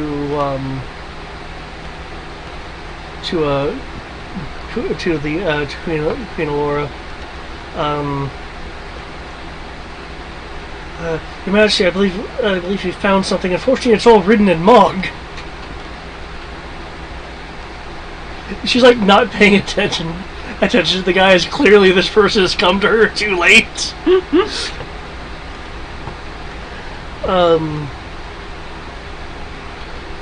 With the Princess Pom-Pom glowing brightly, the light will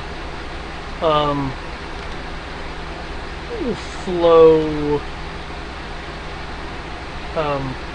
into into the wall from his pom pom go up to the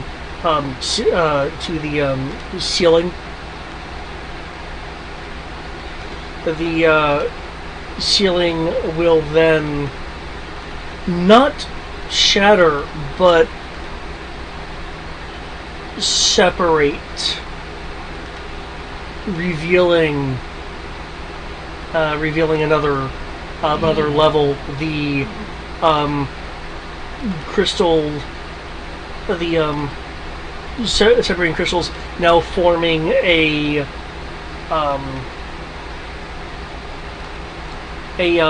hovering staircase to a new level. The Queen Aurora will look over at her subordinate. Did you know this was here?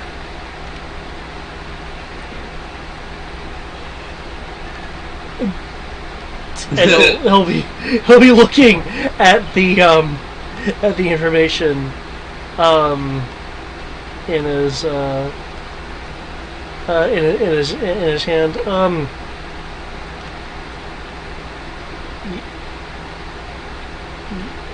Yes, as if to say, like, I do now.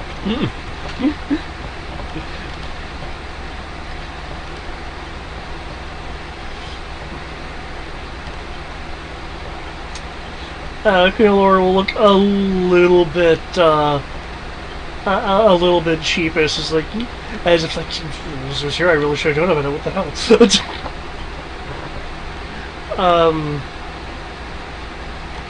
One of the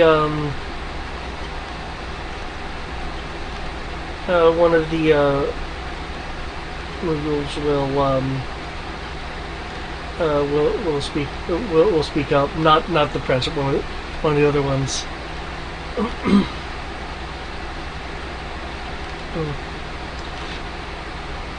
Sorry, Koopa. We just recently.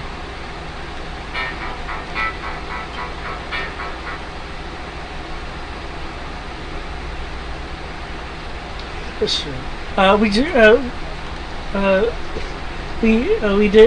didn't have time to tell you, Kupo. Had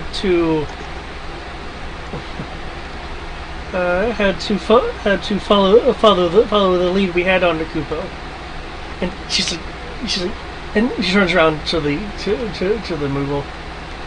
And what's that supposed to mean? I know I'm away doing things, but I still would like to be kept informed. As she's having this conversation, this other level that has been unveiled will also have the will also show in untinted light as the ceiling above that floor has separated out, opening it to the air and the light. The shards just kind of being suspended up and slightly off to the side, glimmering. And what you guys see is this. There's the airship. The obligatory airship.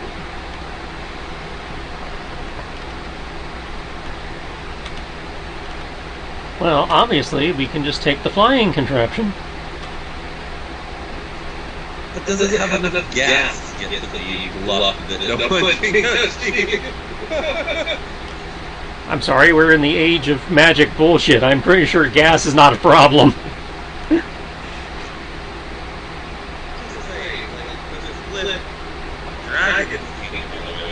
Dragons can't get there because there's not enough air for them to breathe by the time they get up to the top. Sorry,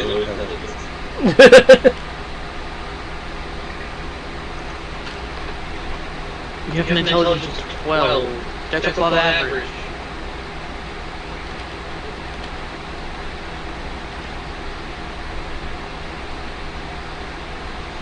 Alrighty. We have a plane.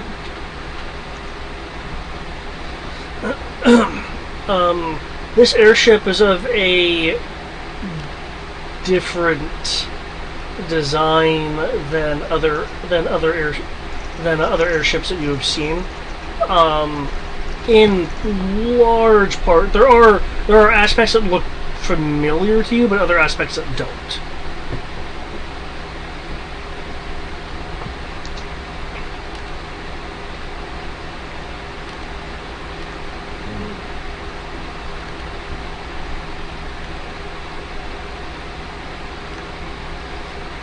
Oh, it's convenient. Because I am right. What was that? Aaron is convenient. I said it's convenient because I let me on right.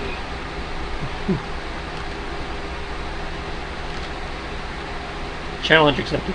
I'd like to roll persuasion. 52.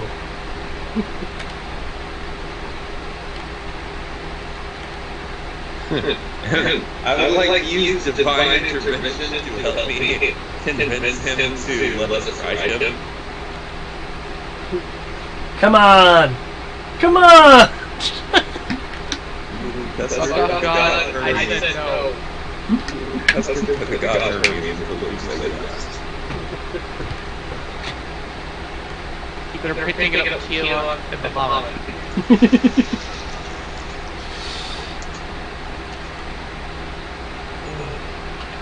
Okay.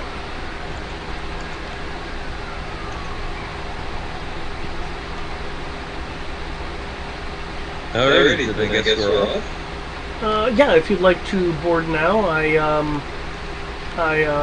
Anybody need to do a supply run or yeah, anything? you guys want to requisition any supplies? As I like to remind you, one of the member of the heroes group is a queen and the other a prince, so I'm sure supplies can be provided. I would like to acquire as many magic potions as they can get their hands on. Just in case we encounter something else that wants to eat my goddamn mana.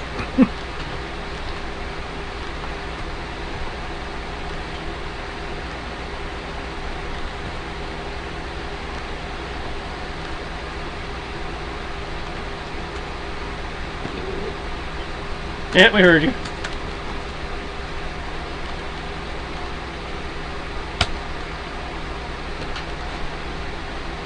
Okay. Disagree.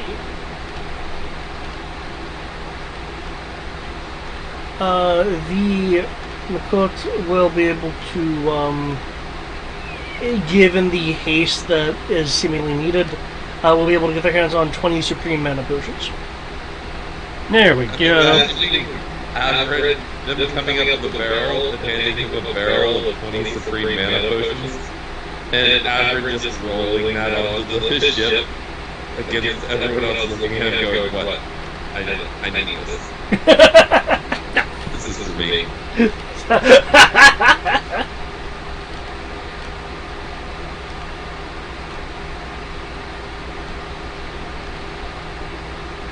Okay.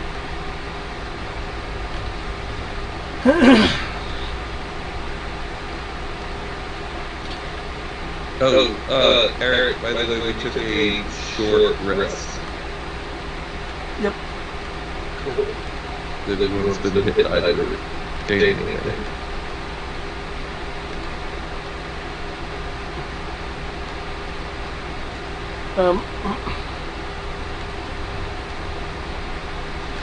Is anyone else wanting to requisition anything else? I want the most expensive everything. Hey, if they can top up our restoratives, great. If not, The most expensive everything. Okay. It must go to my lair. Bed.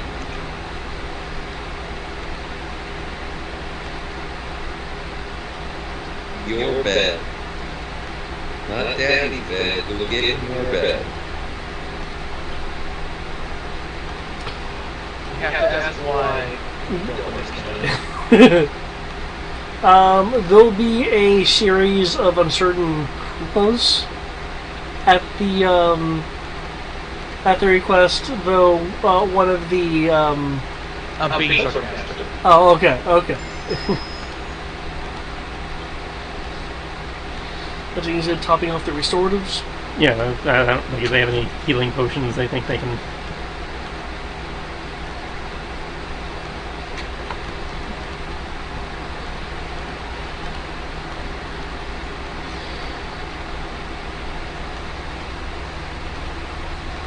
So we're going to the bad place. I imagine we need restorative.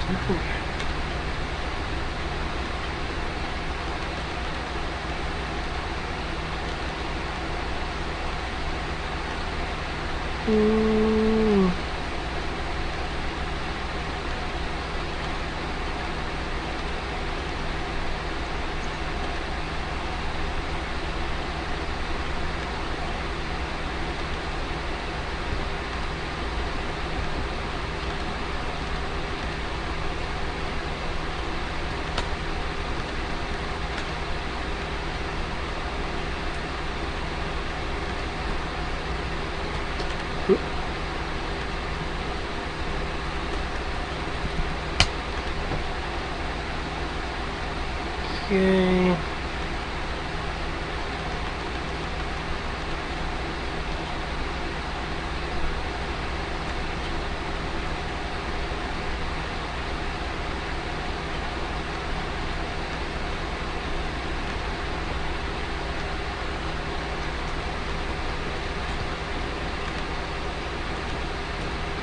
What are we doing? There we go. I'm just making a list of what it is that we're getting you. Unfortunately, they can only grab with what's on hand. Mm-hmm.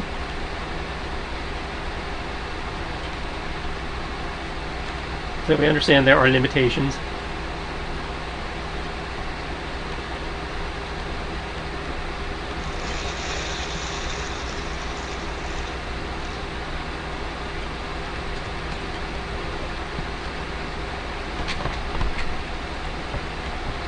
Apparently, I cannot spell potions.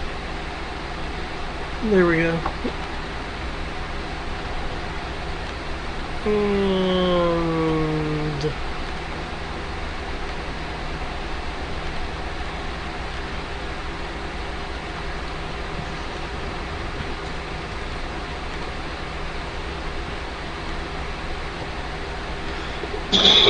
I just heard Titan's getting fed from her bed all the way downstairs.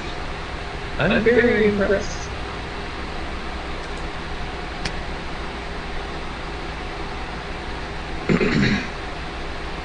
it says in fact 13 and a half.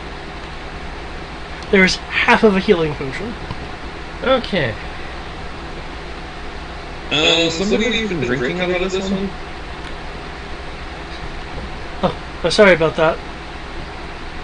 There'll be a chuckle from the older Vera thing.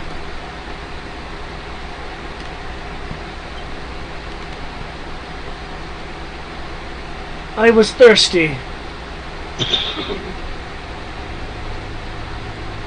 And so you drank a healing potion? And I had aches. That's out of character. Okay.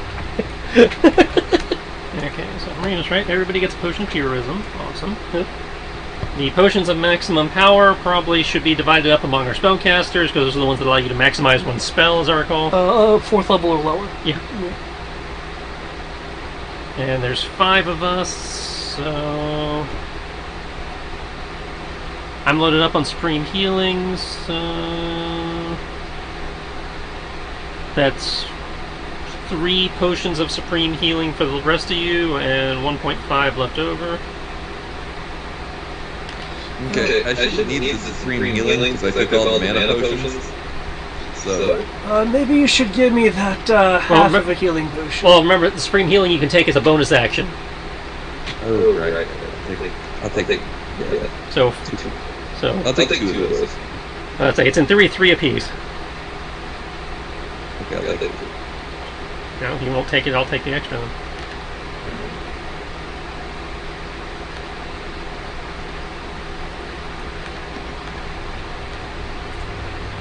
And I'll just hang on to the potions of vitality because they're great for anybody who has to take a short rest.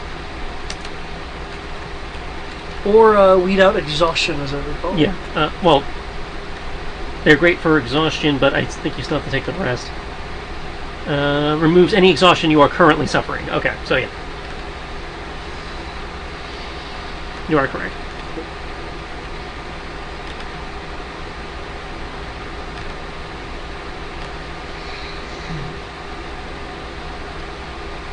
So I will hang on to those for the moment, but they are up for grabs should anybody start suffering from exhaustion. Okay.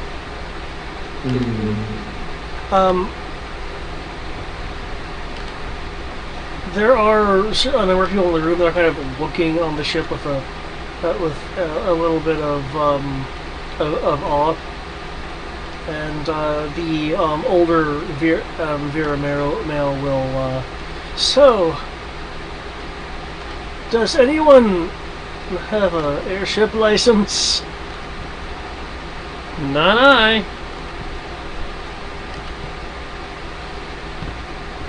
Well, my daddy was a coal miner. Whatever equivalent of coal miner is. And airship would be controlled under what? Proficiency vehicles air. In your other proficiencies and languages. That's negative choice, right? I have weapons proficiencies, armor proficiencies, and language. I'm from the Air Kingdom, but apparently I don't know how to drive airships. So. I think that's an oversight on Bro as well. I can hide in lightly obscured foliage. So can I. So, if we intend to do any fancy maneuvers, you may want to provide us a pilot. Lyris will quickly speak up. I can do it. There we go. I feel like I've told you to get in your bed several times, and you keep picking up in mine. There'll be a number of people that kind of look at her and just like, I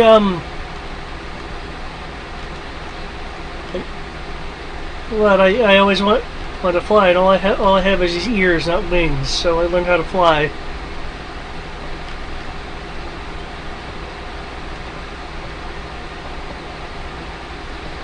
Plus, I have to repay these heroic people for, giving me back my memory and having a black robe not eat my mind.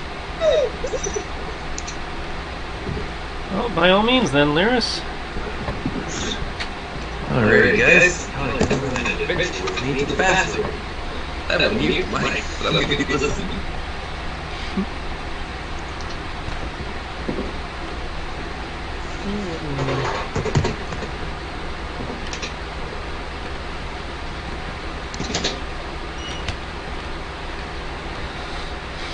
Okay. With that, are you guys wanting to board the ship, or in the case of Eric, are you wanting to fly next to the ship?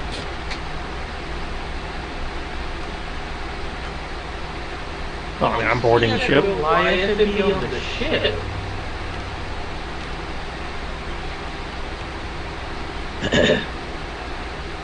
I might be a frightened dragon. It's somewhat arrogant. Does it mean I'm going to not take the free ride? Okay.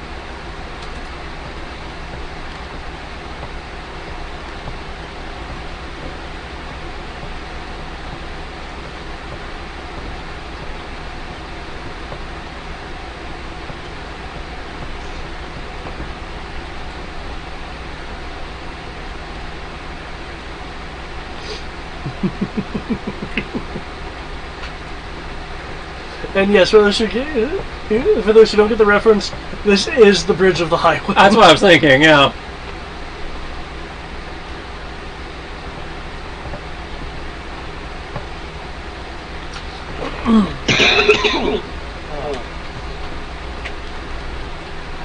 Okay, boarding the Star Rider, which I think has a much better name than what I originally had. Boarding the Star Rider.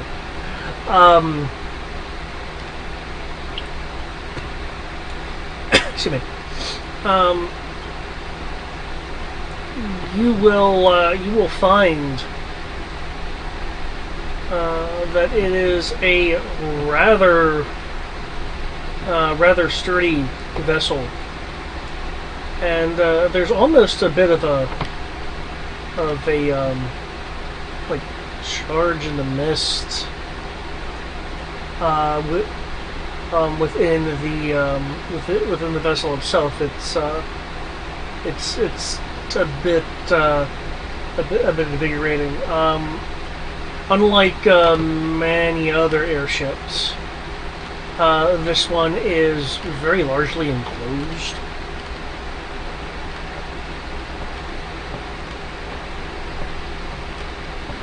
Which is probably for the best, given what we're doing.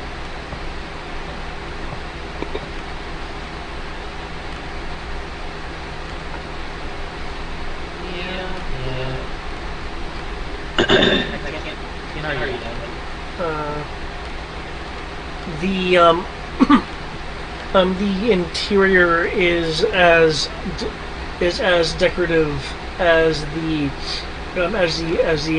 exterior. You have like these bars of glowing light illuminating hallways. These hallways being a combination of like platinum and gold in color, anyway. Not, perhaps the material itself is in fact platinum and gold, but you need to take a little bit longer to actually figure. Excuse me, to figure that out.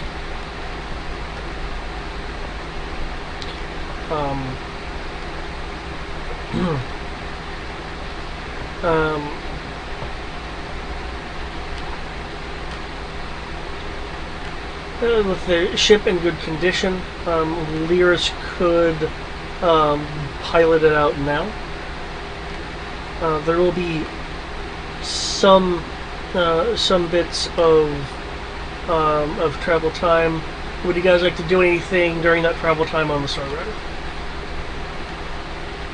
How long are they expecting this to?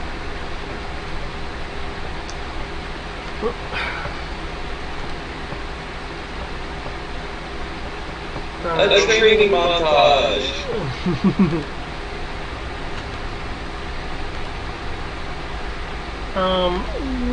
In terms of time,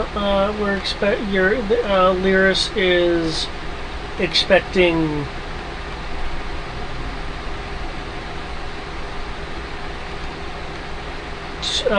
two or 3 hours. She can make it quicker if she wants to see how fast this thing can really go. 2 or 3 hours is fine. Just trying to get a general idea. Yeah. Okay, it's 2-3 hours. We already took a short rest.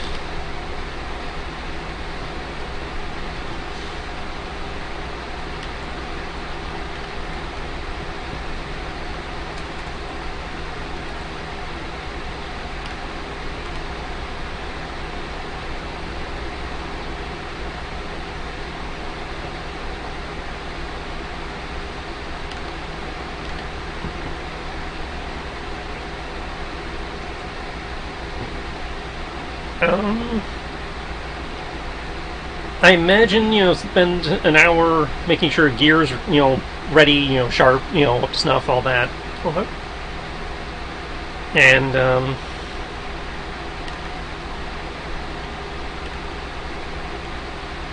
Avern, it will probably try to find I don't know how much space there is on this vessel, but try to find a quiet corner and pray for a little while. Okay, there's, the vessel, as you can imagine from the image that I expanded earlier, has plenty of air, plenty of of room for that, you can go find a quiet area and pray. Okay, and you were wanting to get your gear ready. That's it. I spend a good chunk of that time getting the gear ready, and the rest of it, I guess, katas and stuff, the equivalent of stretching before battle. Okay. Make sure he's all limbered up. The Star Rider has a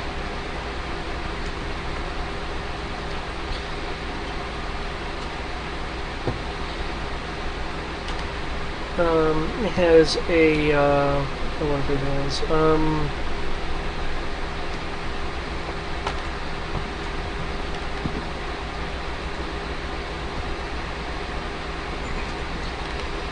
has a superior Magi maintenance workshop, for lack of a better term.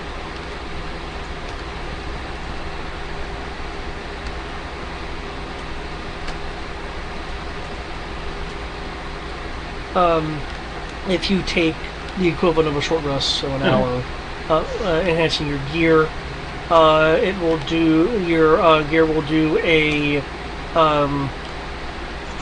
D8 extra damage. Oh fuck!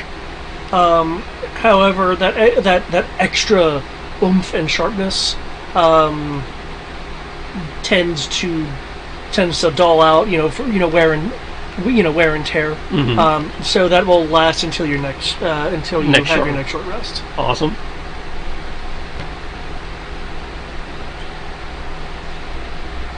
Praying.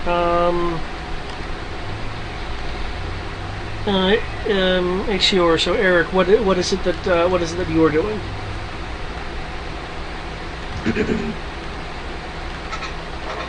I would probably just enjoy the fact that I don't have to fly. But at the same time, we have to be responsible and prepared. Since, well, I'm a dragon, I'm always prepared, because, well, grab attack is kind of a thing. So, I would at least help Mr. Magus with his preparation work. Okay. Is there any general exploration of the ship as well? Or you guys really focus on the upcoming? Well, I imagine the general exploration will be involved, and that's how we find the room and Okay. get a familiar, get an idea of the layout.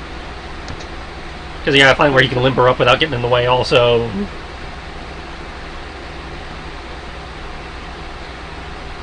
In that case, since I know expressly Averin was going to go pray, by the way, Averin can make me a wisdom roll, please, for the praying. Ixior, you will find, if you are also doing the occasional exploration over the 3 hours, that you feel that your draconic energies are enhanced whenever you're near the engine room. Specifically, your draconic slots would count as 2 levels higher while you're near the engine room. oh damn! That's Very interesting, isn't it? I guess that means we'd have to find a way to convince them to fight us by the engines. Well, so much for that for her.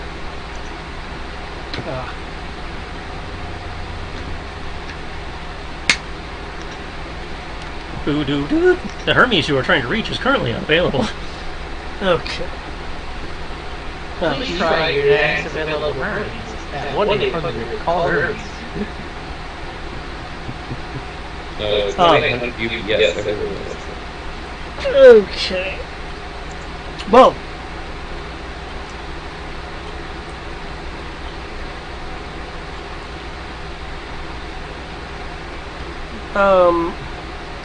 Hermes, unfortunately, due to having to the messengers to anyone from Bahamut to Ares, cannot spend a large amount of time and concentration on your particular prayers this session. That being said, you will be at a +1 to all saves until your next active short rest. When I say active short rest, I don't mean wandering around the ship. I mean next time you seriously have a short rest. Considering I basically all but the crit failed at, that's pretty good. Alright.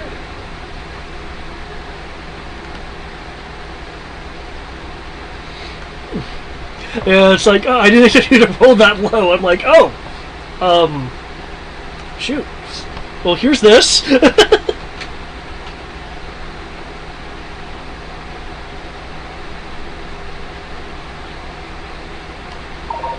Okay.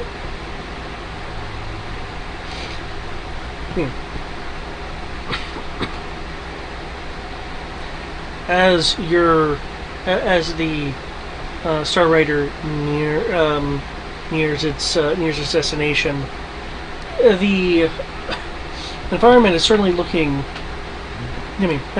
different this high up. If you're near a window or in the kind of observation lower deck area, you would notice that the clouds are lower than really you've ever seen them. It's a kind of sea of light and dark clouds, depending on how far it is that you're looking. But even then, they have a sense of being a bit smaller and less larger than life. The sky above, even though it's day, is looking very reminiscent of night.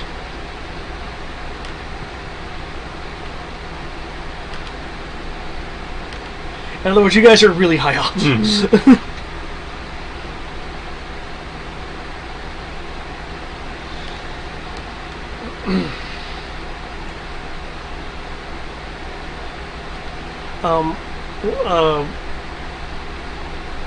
What you approach is a fragment of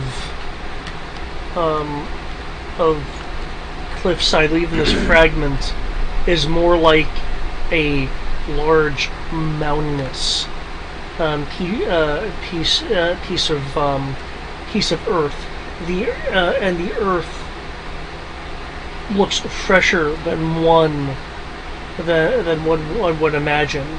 It's giving off more of a sense of warm stone and fertile clay, despite being completely separated from the ground and being this high up. But what is concerning is that the starry night sky that I mentioned, it appears to be, and it shouldn't actually be doing this, at least not that any of you have ever seen during night. It's as if part of the, for lack of a better term, night sky above the clouds is bleeding down into the atmosphere, spreading towards this separate area of Earth, which is allegedly housing the Prismora Crystarium and the Prime Crystal. Though this bleeding of the night sky that's going down to the atmosphere, it doesn't look like it's actually moving, but it's giving this flowing sense of it moving towards it. Is purely black, does not have the smattering of colorful stars in the sky, except where the starry light seems to be distorted and bent along with the initial kind of liquid, bloody drip from the otherwise starry sky itself. Okay. Clearly not natural. Yeah.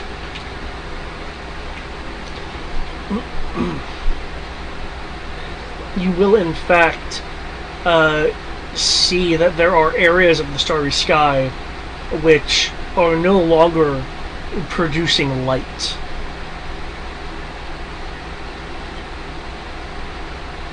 It's as if someone has spilt a ink vial kind of over the picture of a starscape. So part of the starscape's visible.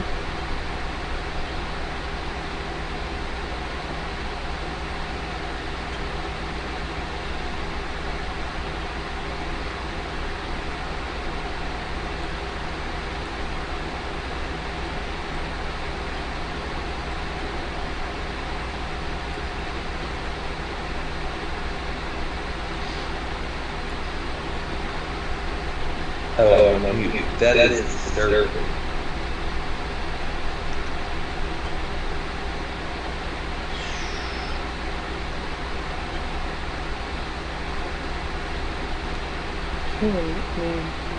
Wrong thing.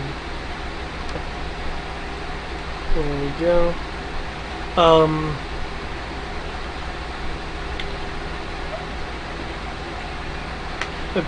According to the instruments and Lyra, your relative ground positioning would be roughly over the center of Breaker's Ocean.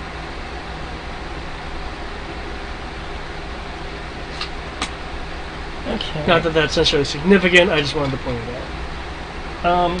Just as a random question, I know it's not entirely applicable. Since we are higher than most people usually go, what type of, being from the Air Kingdom or whatever, what type of creatures should we expect at this altitude? Or what kind of creatures were known to hang out on the Lost Island or whatever it was? The Ixchar knows it as the bluff out of reach, Yeah. though for your purposes it's effectively the Prismora Crystarium. Okay. But Trying to figure out what I can roll to know what element I should probably be tuning my shields to. okay. Or whether I just have to wait till we run into something.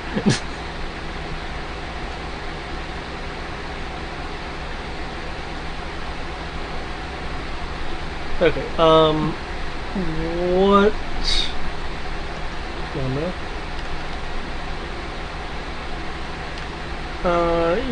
You would likely be encountering.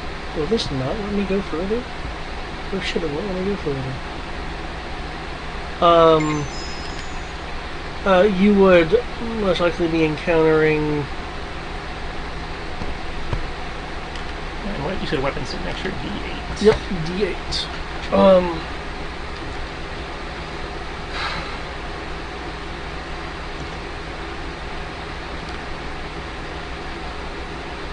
Necrotic and Force. Okay. Cool. And I will leave my shield turned to force. Okay. Too bad my fist is not a weapon that can be attuned. Okay.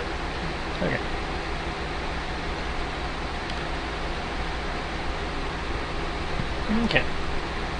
Everybody remember where we part?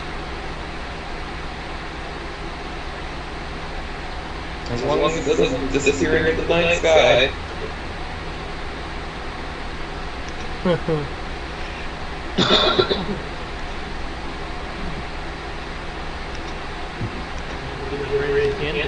Yep. I guess find us a place to sit down so we can start the hike.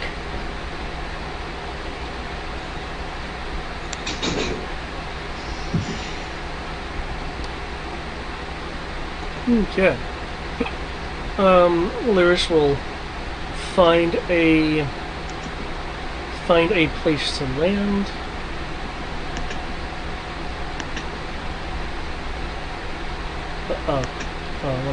Let me turn off the navigator. The darkness, it's overwhelming! Let me just turn on the light source that on.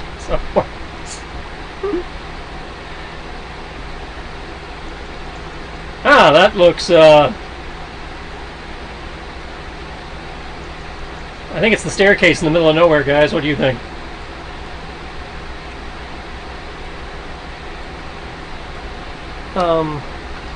Clayton will concentrate in a moment.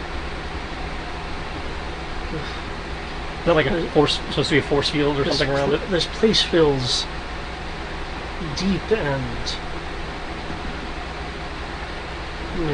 mysteriously cavernous, Kupo. Yes, what that is a ring of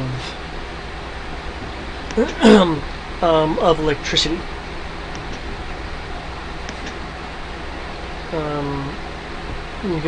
Going around.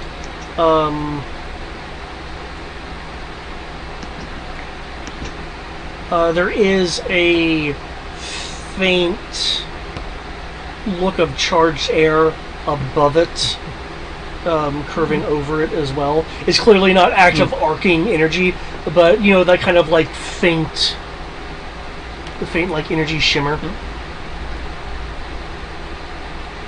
Okay. This seems like something for your magic types to figure out.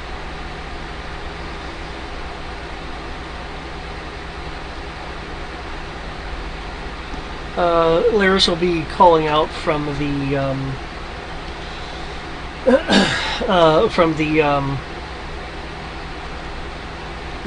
the gangway. Bastard, you didn't drop him. What? Oh, I thought I dropped you. Nope. I'm here now. I'll just delete you and drop you just to say I dropped you. You know what? Screw that. Oh, there. You have echoes. I can say I dropped you.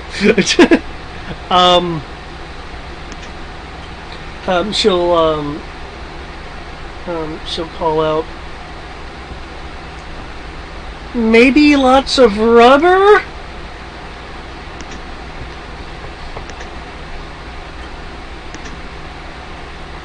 Turn the ship around, we gotta go to Walgreens. Wait, but do we need lots of rubber? There's a lightning fence around the entrance to the dungeon. We could try this spelling it. Give it a go.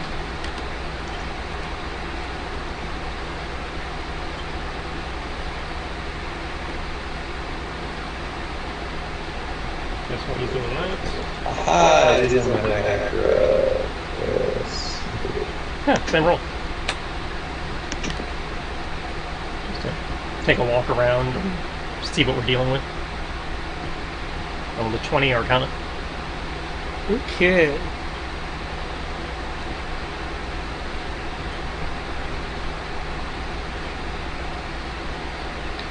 The Arcana.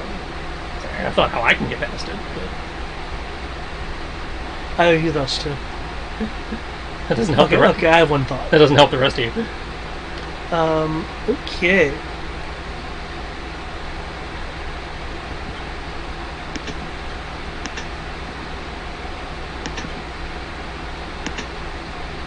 Okay, I was just interested. 20 Arcana. Hey, walking around it. You can tell by looking at this that this energy is that's a bit too heavy for figuring something out. You'll see that this electricity, while it's coursing along the circle and kind of spreading out as a dome, it is not the source of it itself. As in, like, these pillars here are not the cause of it. It's more like it's being conducted from somewhere else. That being said, from the outside, you cannot get access to the to like this interior point here, but from the other side you can. It certainly looks like it would that it would cause some damage, though you also have the instinctual feeling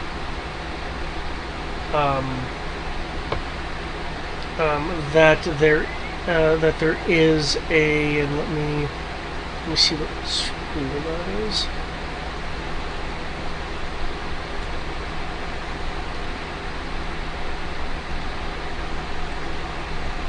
Okay. Huh, interesting that it counts as that.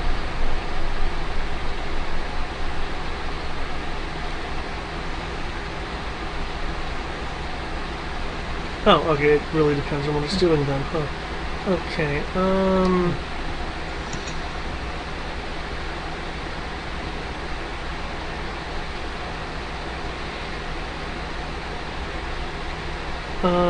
that there is a aspect of transmutation to this energy, but not of a polymorphic kind. To be more clear, if someone touches it, not only would it cause damage from electricity, but some other effect of that would be classified under the transmutation school would also be inflicted. I will inform people of this before they do anything, just in case it informs whatever they're going to attempt on it.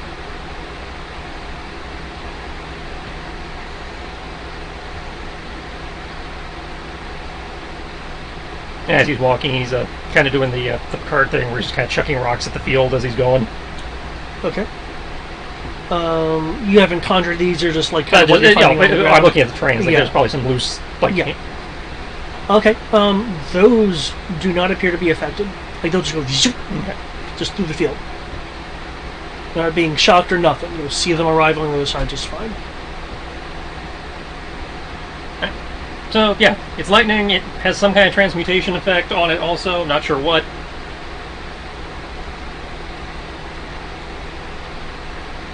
You guys got any ideas? It's completely in a dome, yeah.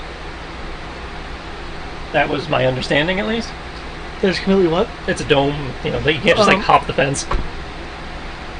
Yeah, the most concentrated part of it is the circle, but there is a kind of sense of charged energy that is a faint dome above it.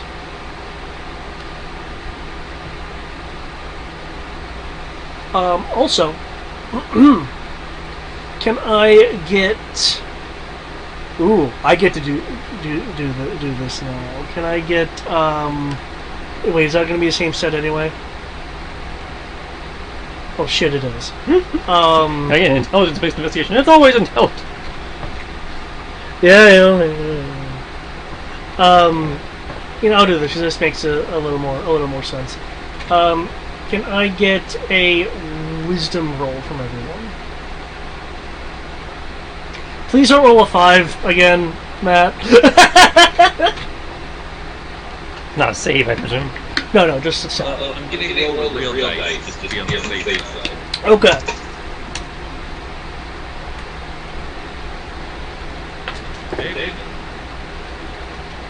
Damn, Townsend. I didn't roll a 5. That's good.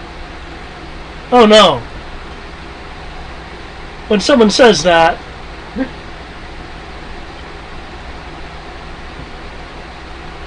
You didn't... Okay. Isn't wisdom supposed to be like your highest stat as a cleric? My highest stat is I'm not. It played a lot into the paladin stuff. So he's a stronger paladin than he is cleric. Got it.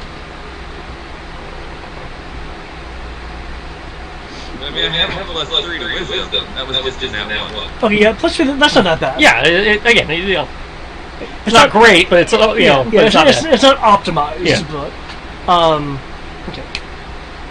okay. I have plus 4 to strength and plus 5 to charisma. This is my third stat. Yeah. I was trying to think I was use a minor. Okay. That's why he was a giant pickaxe. Okay.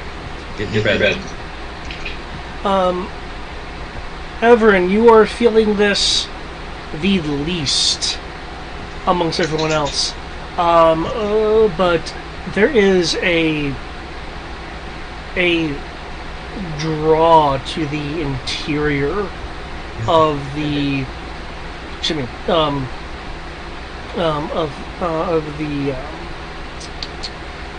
Trismora Crystarium. It's not so much a compulsion, more as it's if you're feeling a call.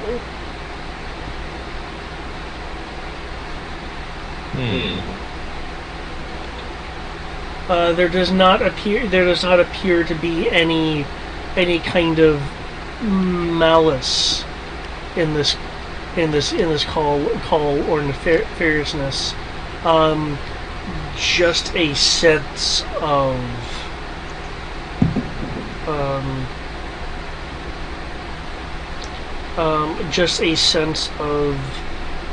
natural energy.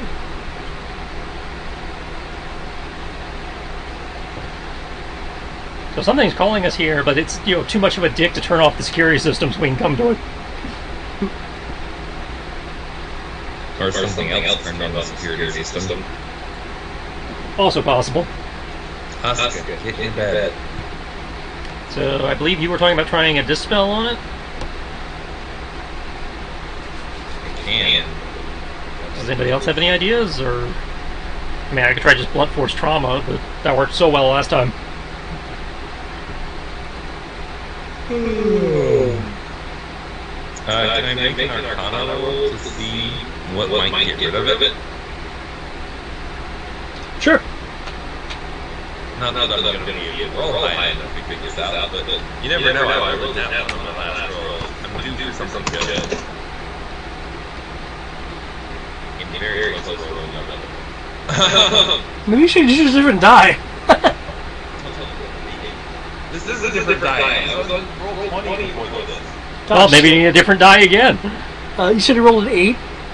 8 was what it was. Okay, with that, your initial idea of dispelling it, best idea that you can come up with. Excellent. Alrighty. Throw level 9 dispel at this thing. That phrasing isn't suspect at all. Well, The best idea you can come up with. You feel like it would be a good idea. okay, throwing out a level 9, level 9 dispel. Don't explode, don't explode, don't explode, don't explode. Hit the moon, move up the rabbit, hit the moon, move up the rabbit. Where are you targeting? It's ping where you want to target this. Or are you just wanting to target, like, the area? Well, since Dispel targets an effect, I imagine he'd target the force field? Okay. Unless you got a better idea.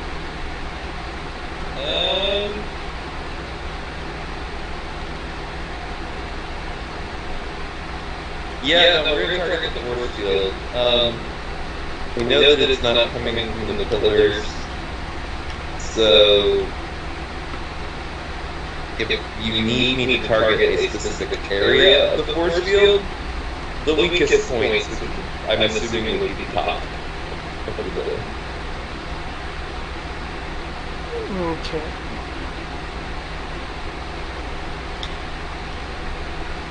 Okay. Okay, so the top of the dome. Okay.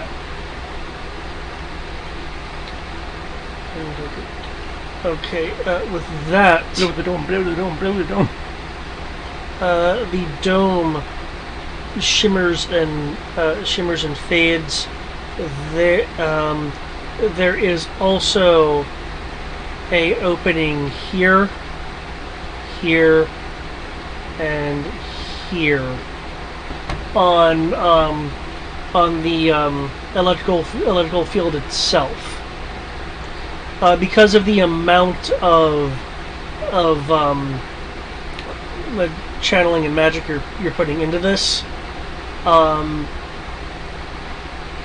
While it is not immediately trying to reconstitute its kind of lines of defense, it is happening in a quicker than woman-like fashion.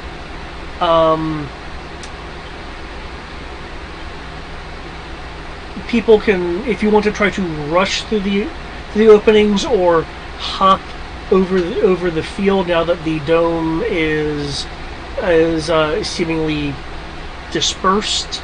I would need a athletics or acrobatics roll at advantage.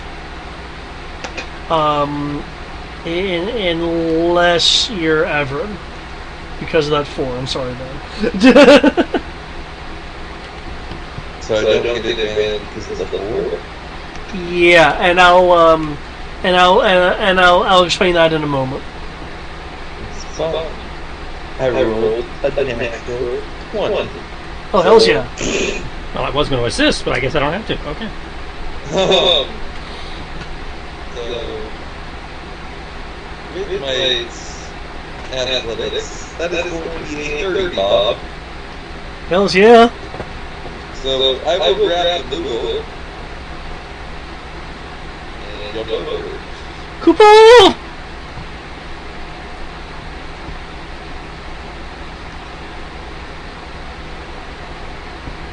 I will reserve an action to assist if they need it, but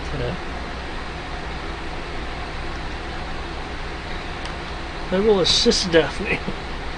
well, I don't know if Daphne needs help. Daphne's currently an NPC.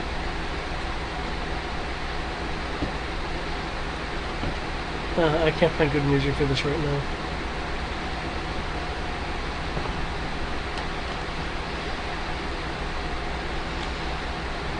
There we go, this will work.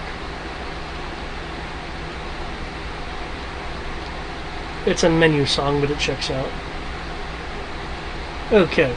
Okay, I don't need to roll for the Prince because you've grabbed them.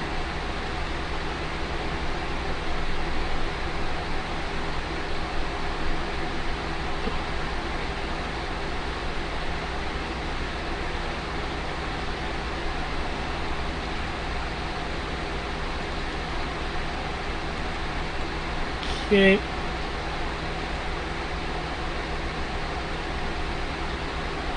Okay, yes, so push through there. Oh, I need to roll with advantage. Okay, I rolled a 30. Okay, cool. Okay, Everin, you're able to hop over with the surprised Moogle. Did that? So feel free to hop over whichever side you'd like. Thank you. Taliesin and Ixior, what are you wanting to do? Well, you said make the acrobatics check to dive through, so again, I was making the acrobatics check to dive through, unless somebody was. It looks like they weren't going to make it, in which case I will. You're 21. Sorry, the 21 was your wisdom. I rolled a 30. Roll 30. Yeah, they're dirty. Okay. You are able to slip on through before it closes. Eric, if you're still with us, how are you wanting to traverse this defense?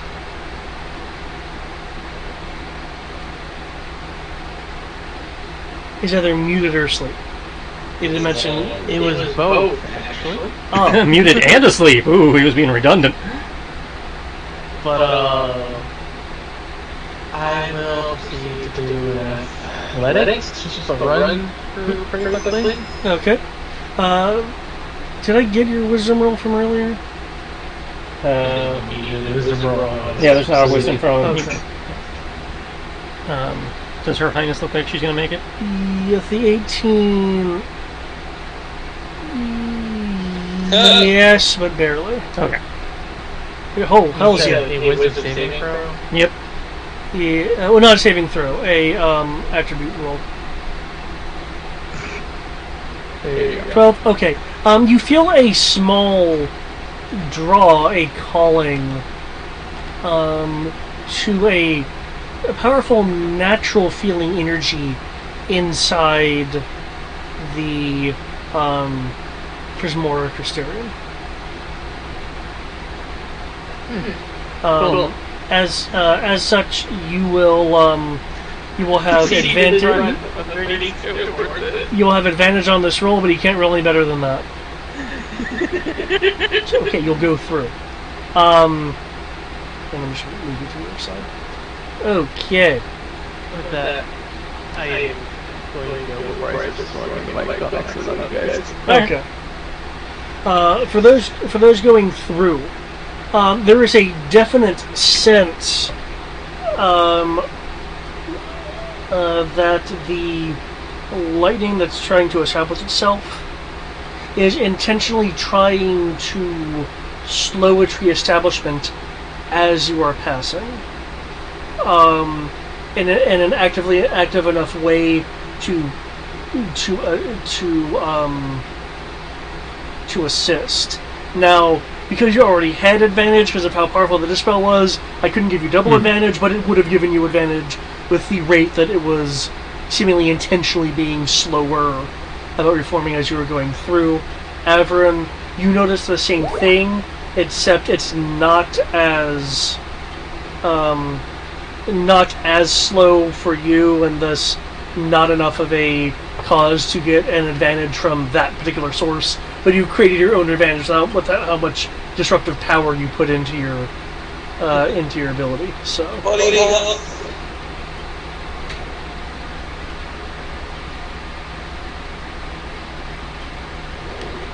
Well, that's nice. Whew. And we all made it. After you guys get through, it'll reestablish itself. Looking, you will see that, and either it's moving fast and as far away, or as close and slow. Due to the sheer size, it is a bit hard to determine. That dark ink blotch that has bled down from the night sky, a portion of it, different from when you were arriving, is flowing off of it. It's not really detached. It's like a separate run-on line that looks like it's heading towards this area, though it's not engulfing the area immediately, because again, either it's fast and far away or close and slow. Alright, let's go down the hole. Alright, let's go down the spooky moon-shaped hole first. I didn't think about it, but you're right. Moon! Of which the sky does not have. Well, normally I would say you, as the one with ridiculously high perception, should take point. Alrighty. Go. Okay. Descending the stairwell.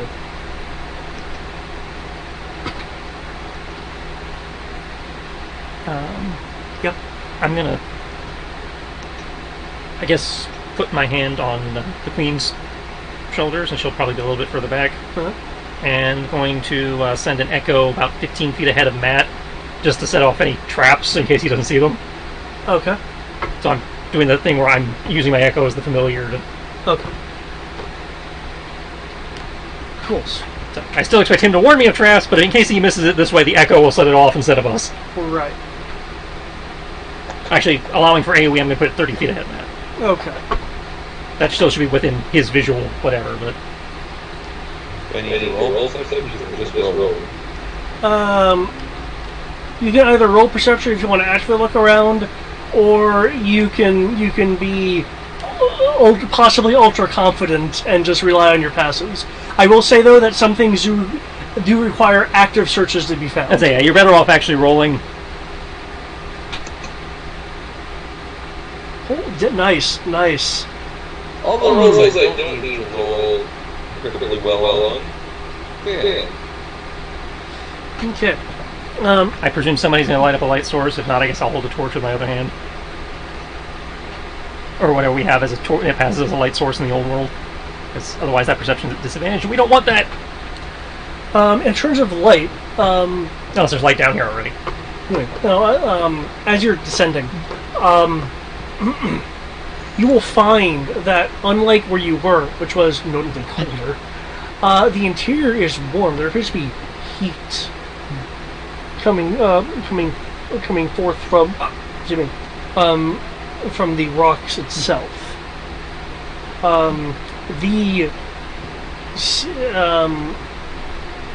The ceiling, which gets a responsive cupola from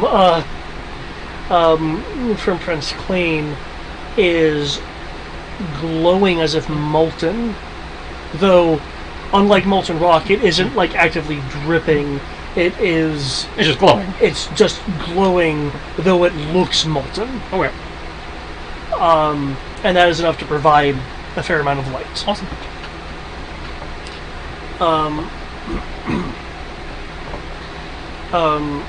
You guys do know that for it to emit that kind of light and be that hot, you guys really should be roasting, but all you're feeling is a spring level of warmth. Yeah, it's magic. We don't have to explain it.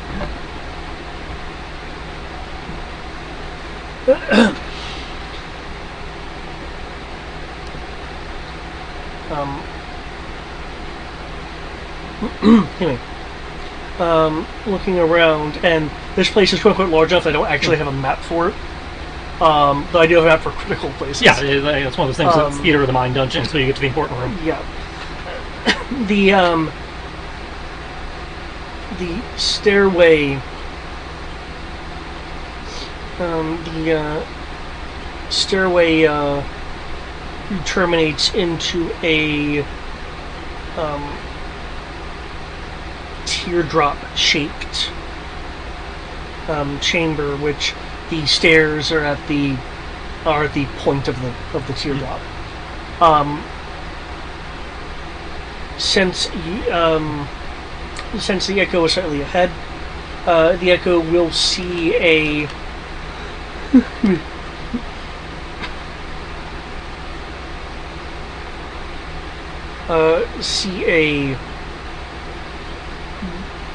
depiction on the ground in... I had it in my head. Obsidian. Like obsidian rock. In the ground. It appears to be a depiction of...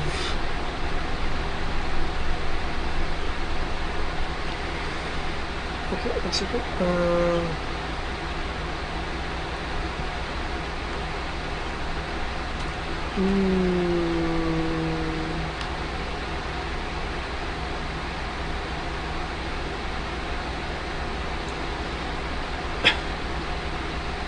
Of 6 dragons flying in a circle. Inside the draconic circle are the is a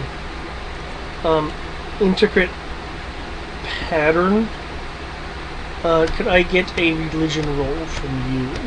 Since again you said you were placed slightly ahead. I will roll it, but I will also call it out to the people who actually are fluent in such things behind me.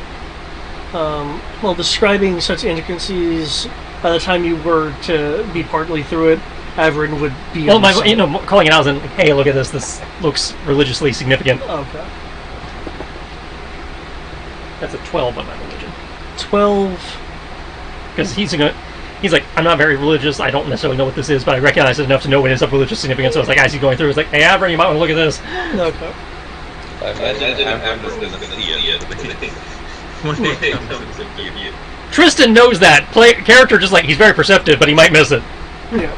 I'm contributing. Yep. Aside from being a minesweeper. And is the Echo, upon seeing this, is he just going to continue forward through it? Is he going to go around it. I also need to finish describing the chamber, so excuse me. You said this is like in the entryway to the chamber.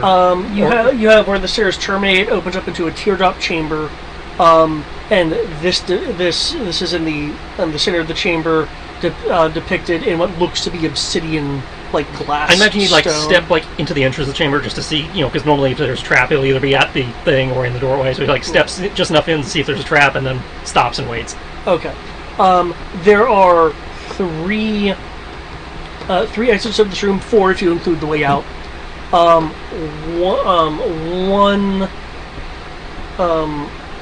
One to the left, one straight ahead, and one to the right. Though the one to the right looks collapsed. And this collapse looks to be of not just stone, but like molten stone flowing over it, and for some reason not pulling into the room. Okay.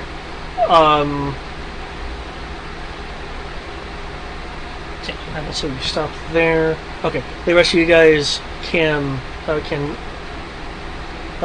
get there with the person arriving first, aside from the Echo, of course, being Averin.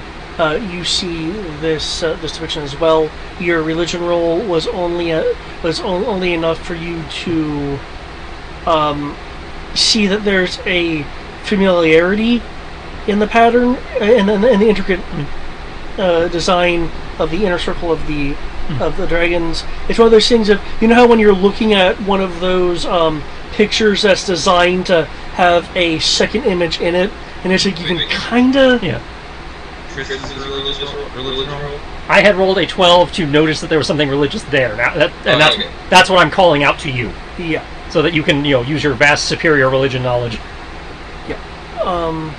Also, since you are being a secondary lookout, kind of, are you actively searching, or are you just relying on your... No, he's passive? actively looking around. Then can you give me a roll for that? 22 religion. Okay.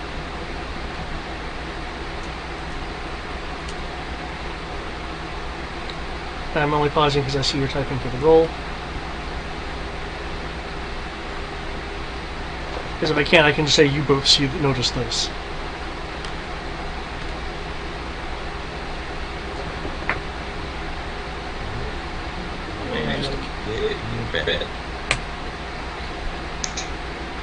Okay. Because remember, this is for like secret, so I'm just doubling down. Okay. Make sure everything's covered. Okay. That investigation will actually let you know that the collapse of the third path was not triggered by any damage, but likely triggered as a form of trap. Okay, so there may be traps in here. That indicates the molten area over there. That was a trap, so be careful. Okay. When you arrive, Averin, you definitely notice the depiction that he called out.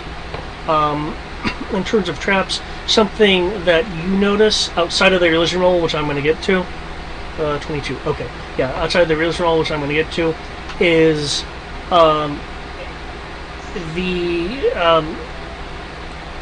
there is like dust in here.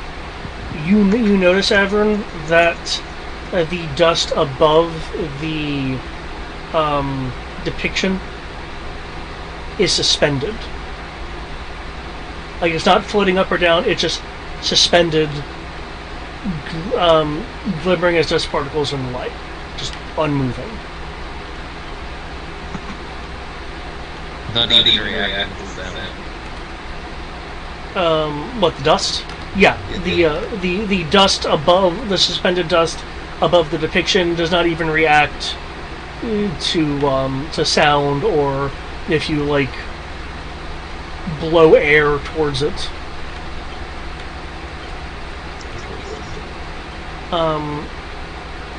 The depiction itself, the intricate design on the interior of the six dragons. Oh, by the way, with that roll, the two of you will notice that also on the ceiling above, is a singular dragon on the ceiling that is depicted as holding something, but the design is kind of muddled together. Okay. Because it's not, you know, it's not like someone took a Polaroid. Mm-hmm. Hold on. I'd like to commemorate this moment. For the first time in several years of playing these games, I finally encountered Dungeons and Dragons. Carry on. 1 second. Plus 200 experience for the group. Okay. You'll see that the intricate design on the interior of the circle is flowing from the dragons, at least as it's depicted, and you are noticing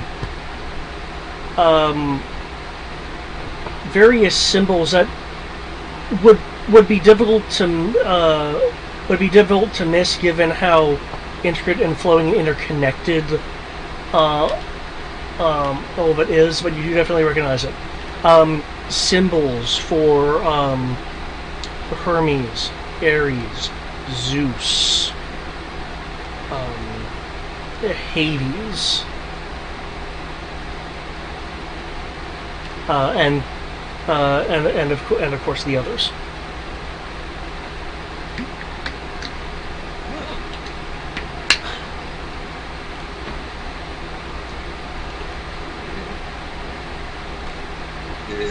The gods in there in what? What were they flowing in? Sorry, I missed the part. There were let me no, I need to recount this because I need to get the number right. There were 6 dragons. Okay, it was that's what I wanted to double check. It's 6 dragons flying in a circle, you know, one behind the other, forming a depiction of a circle, and interiorly, so inward from the dragon, from the circle of dragons, flowing from them is a intricate flowing design, and within this design you are seeing the symbols. Now it's a part of the design, so it would be easy for other people to miss the individual symbols as a part of the general flowy nature of it. But due to your both perception and familiarity with the iconography, you're able to notice the individual symbols amongst the flowing design of the inward circle area. Okay.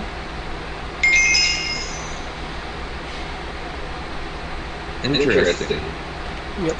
I don't know what it means, but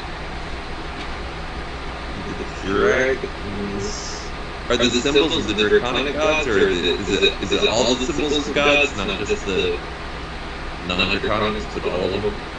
On the interior are the symbols of the non-draconic gods. They're being circled by dragons. They're being circled by dragons, and there is a larger dragon depicted on the ceiling, which is clutching something, but that something is lost in the design itself, because it's not being held outward from the dragon, it's being clutched to the dragon, so the design of what it's holding and itself blends together.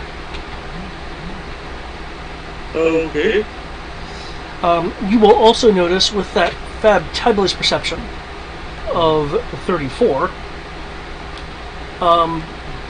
you will also notice the symbols of the elements inside the circle as well. The elements, of course, being air, earth, air, fire, water. Yeah. Water. 5. I see what you're doing there. Whatever the devil is. Boron. Aether. Missed. Okay. Everything changed from whoever got the fire crystal.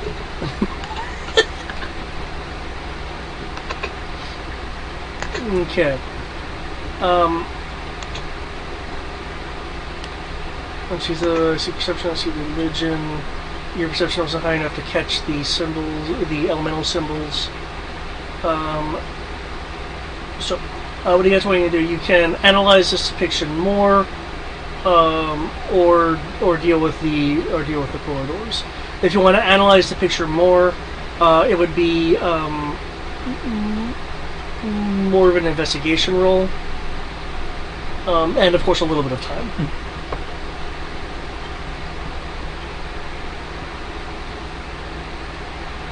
Given the fact that I'm not going to spend more time on it, if I'm not immediately sensing a greater nature of it.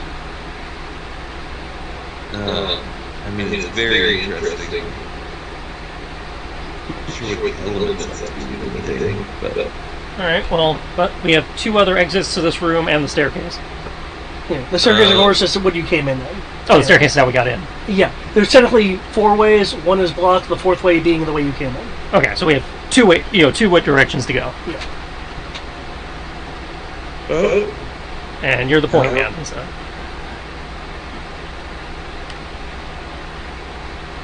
let's what? Let's take a look at character sheet. Character sheet. Character sheet.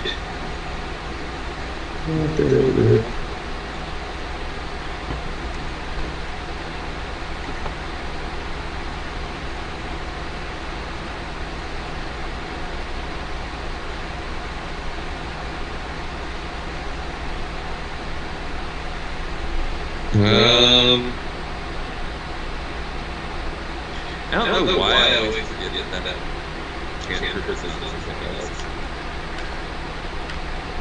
I always think guidance is like actually a cantrip to use your stuff on something, and then the GM points in the direction you need to go. Well, technically it is, because what you do is you add it to the skill roll you're using, and then going, hey GM, is there something I can roll to get help with this? I do think there is a spell that lets you ask me a question, though. There's a few. And one of them might be on my sheet, but Because you've got like augury, commune, I think find the path. Yeah. Yeah, that kind of. He's more paladin than cleric.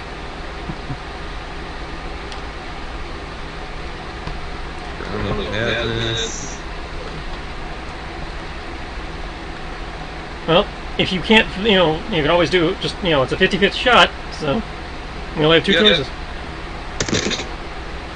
We're going straight. Okay. Are you walking around the obsidian depiction, through the obsidian depiction?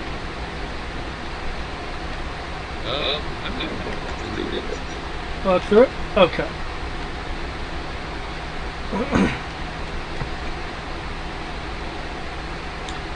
Okay. As you're walking through it, can I get a wisdom saving throw?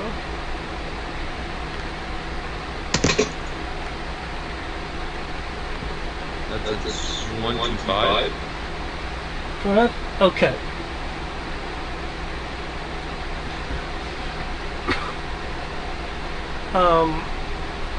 You continue to walk just fine. To everyone else, however, you will see that once he is fully kind of committed to walking through, and his body is wholly in the circular depiction, he is no longer moving. just like the suspended dust. So he's frozen. Though you are frozen to them, not to yourself. Yay, subjective stuff. You do get a rather strong feeling of a natural energy calling you. You get a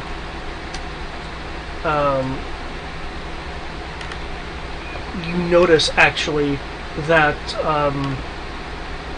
the We're at 26. 26. I got my +1 to all saving throws. Okay. The 26 is still not high enough. You will notice that the clutched item on the large depicted dragon on the ceiling is glowing in multiple colors, red, blue, gray, brown, kind of purplish.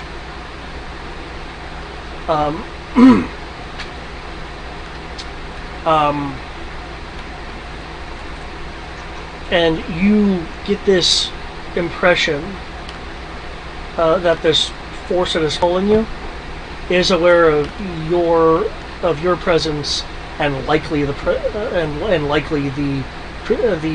presence of your allies.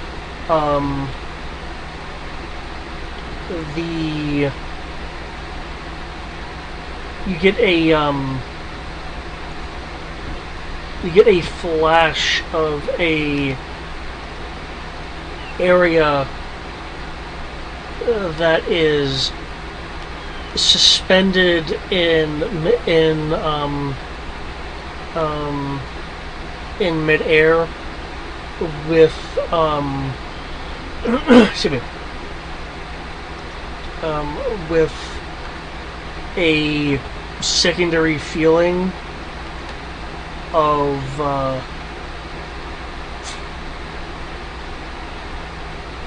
impending. What adjective do I want to use here? Impending.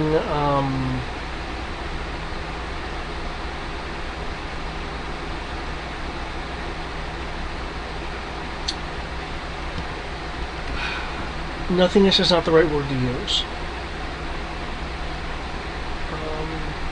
An impending disharmony.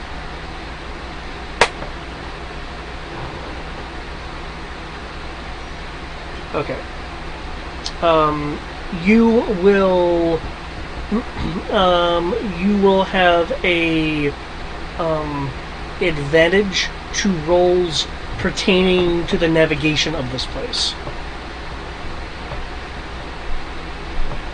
Provided you actually can successfully traverse the circular area. Okay. As for those on the outside that perceive him as frozen in place,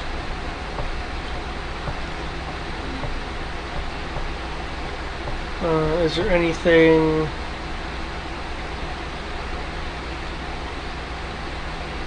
Is there anything that you guys want to do? I say you guys, like Eric's not here, so anything Triss wants to do. I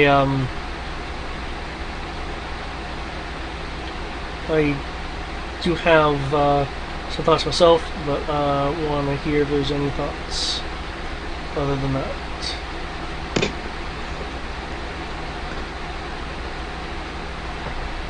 Well, I would probably attempt to talk to them.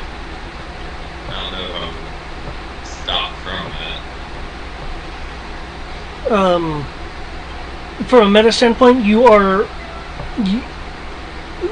from their perspective, you're actually in a state of frozen time. It's just due to the subjective nature of time. To you, you're not frozen. Oh yeah. And I apologize for not fully understanding this, but is there a way to climb up to see what where the dragon thing is at, or hop up to it and try to get a better look at the thing that's emitting all the light? Actually, with your legs, you could hop up to it because there is no ladder or anything. It's in the ceiling. But yeah, with your legs, you could hop up in that direction. Yeah. Okay, I'm gonna do that. Okay.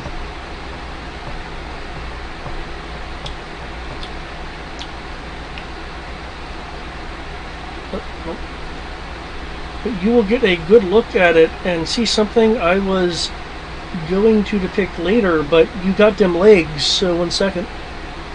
Okay. Where do I have you? Ah, that's where I put you.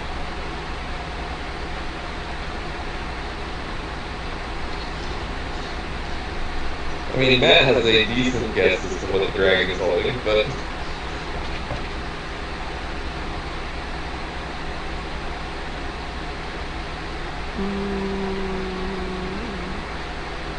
There it is.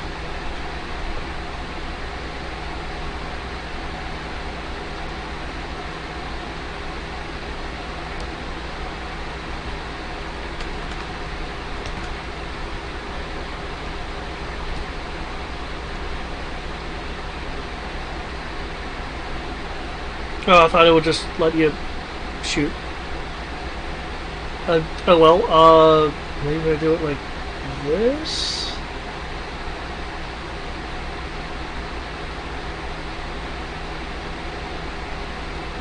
I thought it would just let you play it. it's okay. I'm playing it from this thing, maybe? JK, it's not a playable file. Oh. Okay, let me send you, okay, this should be a playable file. Anything can run APIs.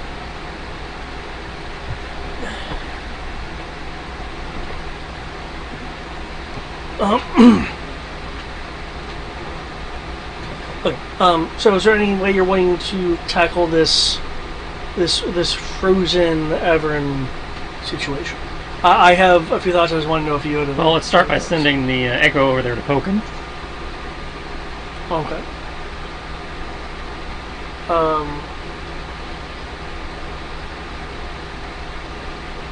Okay, is Eric going to stay at the edge, or are you going to go inside to get him? So walks the Echo over, like waves hands from his face, like, "Hey, hello." Poke, poke. Okay. To me, can I see the Echo getting closer, or no? Because you're in there, it's actually not for you. Or do they all appear frozen? From your perspective, I believe they would appear frozen, yes. In terms of the Echo, as we established, the Echo is not literally a copy of you, Right. so it can't make saving throws. No, yeah, it gets to make saves. Okay. What was it? Manifest Echo.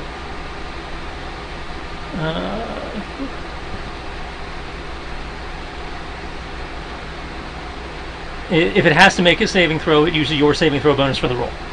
Okay. But it is immune to all status conditions. Okay. Or all conditions in general, just as all conditions, I presume status conditions. But. Okay.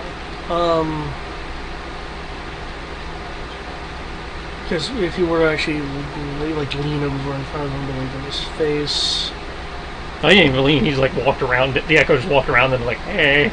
Oh, you're walking around here? Okay. Then yeah, I would need a saving for that. For the Echo. Yeah, for the Echo. What was the save? Wisdom.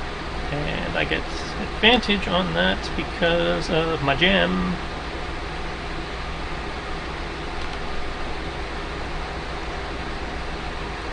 Wisdom is not one of mine. Okay, 17 plus 4 is 21. 21 is not high enough.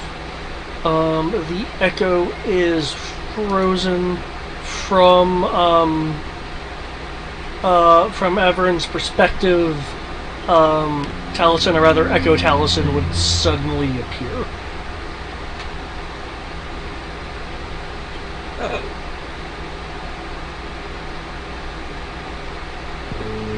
This is confusing. I'm presuming it's some kind of trap. Yeah, I probably should have noticed that. Maybe? I don't know. Traps tend to fall more under investigation than perception. What? Traps tend to be more an investigative thing than a perception thing. Not always, but they tend to be, because generally traps are hidden, and investigation is finding hidden shit. Yeah. No, I did. I pointedly noticed the trap. I just walked in. Oh, well, then I can't help you there. Where did you see the trap? So maybe we can do something about it. I noticed that. Well, I don't. This is out of, that was out of character. Adler doesn't realize he's trapped. Okay, well, in that case, you are seemingly frozen in time to the rest of us. So, did you notice anything that you stepped on before you got in this state? Yeah, so I noticed the circle, all of the dust particles in it were just suspended, and they didn't seem to react when I approached. Awesome. Make noise. So, I don't know what I was thinking walking through this in hindsight. But hey, guess what? I found a depiction of the prime crystal. Awesome. Now we just have to get you out of this trap so we can do something with that. Okay, because your echo is an echo, not actually you. Right. This echo is being charged by an incredibly powerful source and will have an advantage to its rolls until its next short rest. Like all of its rolls. Okay. So don't get rid of this echo.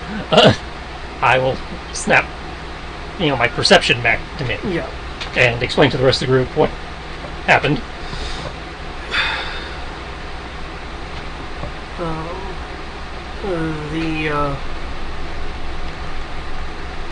The queen will nod in understanding. So how do we get him out of a time trap? Presumably without breaking something, because I imagine these defenses were put here for a reason, and it wasn't to keep us out, it was to keep them out. So we probably want to leave them intact.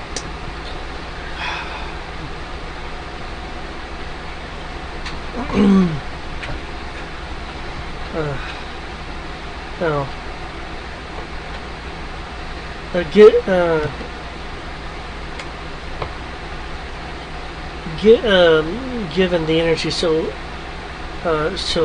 residing within me, the Mistel, I can never pronounce your name correctly, Mikote, should have resistances to such things, at least. She'll think a moment. For the moment. If you want to take that risk.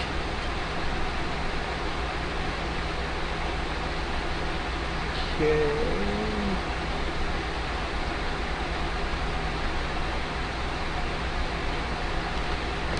And I guess while she's doing that,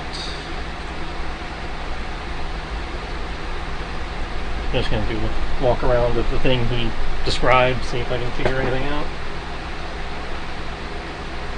Probably not.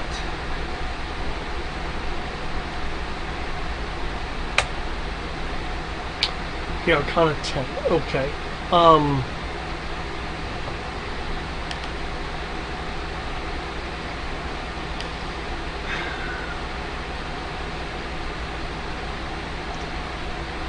With that roll, this trap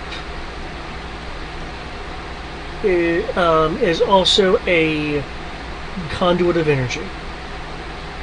When I say energy, I don't necessarily mean damaging energy. General sense of energy.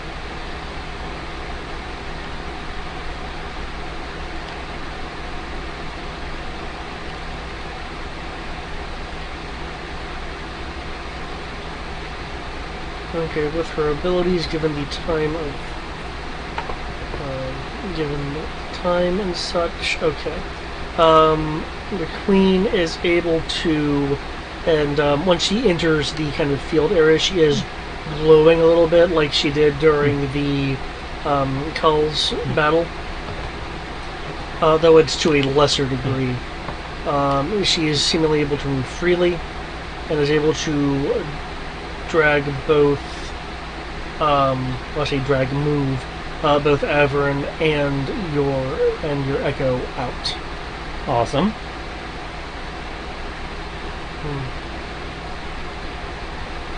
Oh. Hey guys.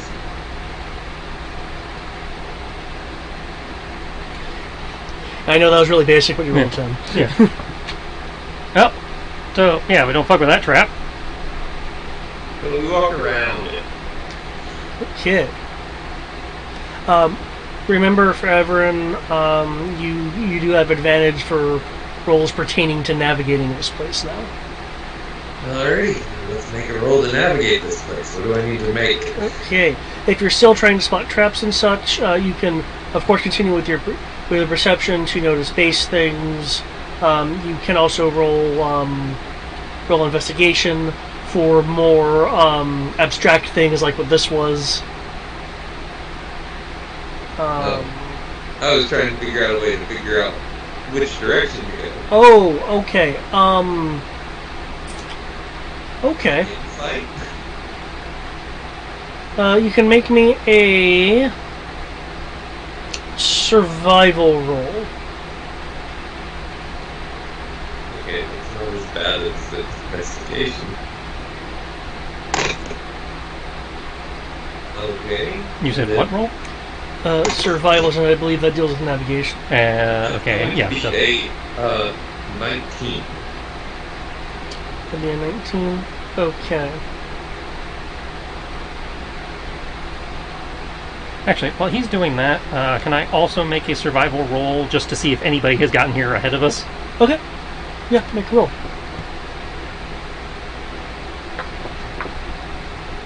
$29. Okay. Answering that first. There are very old tracks in here.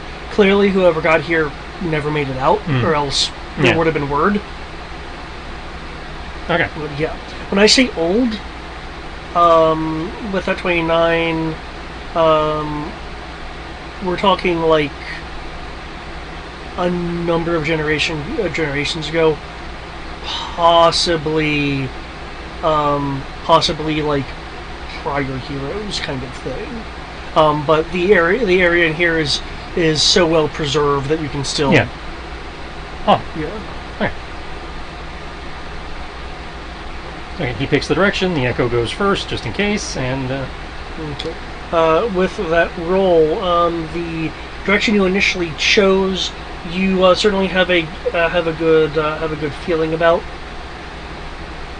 judging by what orientation and information you can derive from the surroundings. So, congrats on choosing forward. Alright. Kid. Okay. In terms of traps and such, you can of course roll both perception and investigation if you'd like.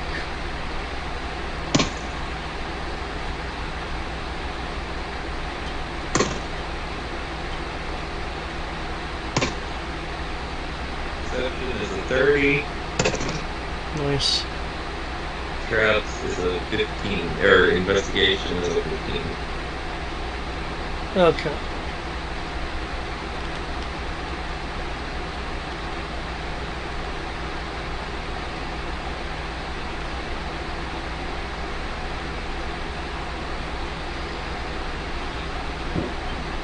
Get in your bed, Asuka. Okay. Continuing forward. That's good, girl. As you guys travel, you will notice that there is a little bit of a breeze in this place, though there's no real way for a breeze to be in here. Fresh air, alright. That being said, Everin, you will notice this after about 20 minutes of travel,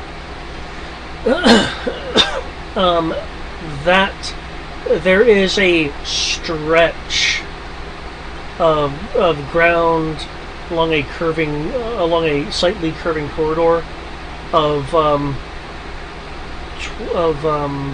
sorry,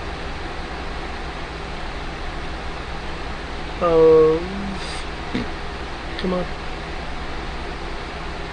of 25 feet that looks darkened in an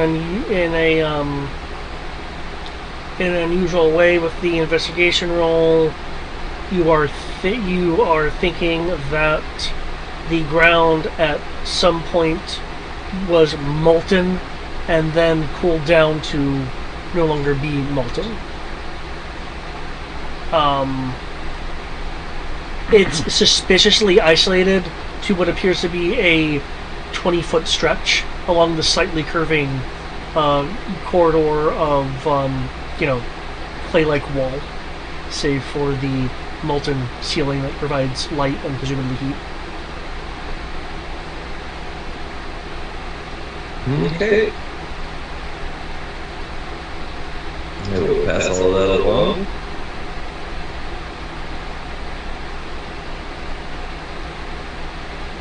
Noted.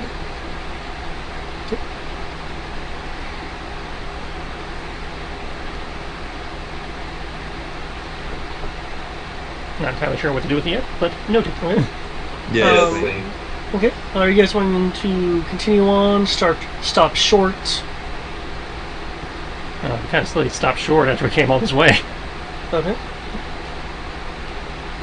Okay. I take it Avern still has point. Well, Echo has point, then Avern. Yep. Okay. Avern's the eyes. Echo's the minesweeper.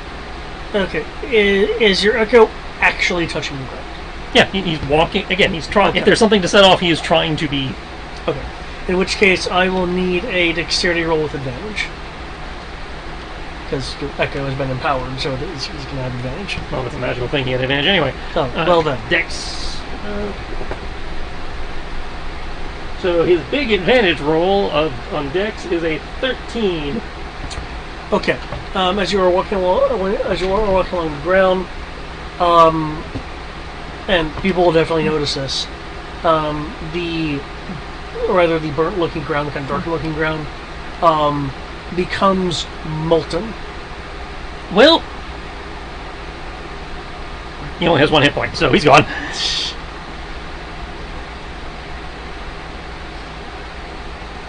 That's not the same one that you were keeping for all of the bonuses, were you? Nope, that was it. He's gone. Oh, rip. So the ground became molten? Yep. Yeah. It will quickly cool off once the Echo is no longer there on it. It did its job. And become a instead of darkened, it looks much more blackened, like almost glass-esque, like obsidian-esque.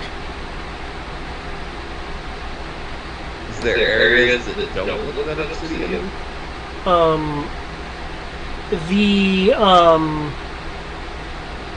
Sorry, I said 20 and 25. The area beyond the 25-foot stretch, and of course the area you're on before it. The walls are not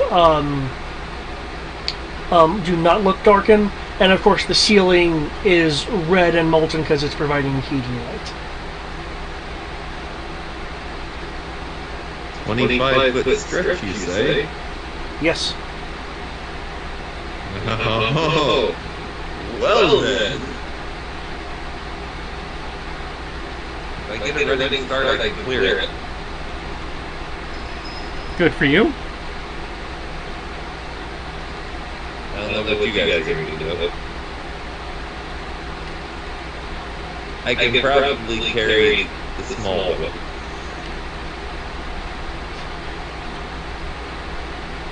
Just because I'm small doesn't mean I can't do it, Kupo. Oh, yeah, I know you can't fly, but doesn't that enhance your jump or something?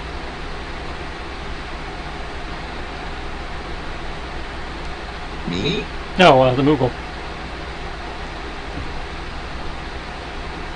As a matter of fact, he can fly, though not very well. He has to like not be Yeah. wearing particular things. So he can, in theory, fly across. He could, in theory, fly across, though he does have small wings.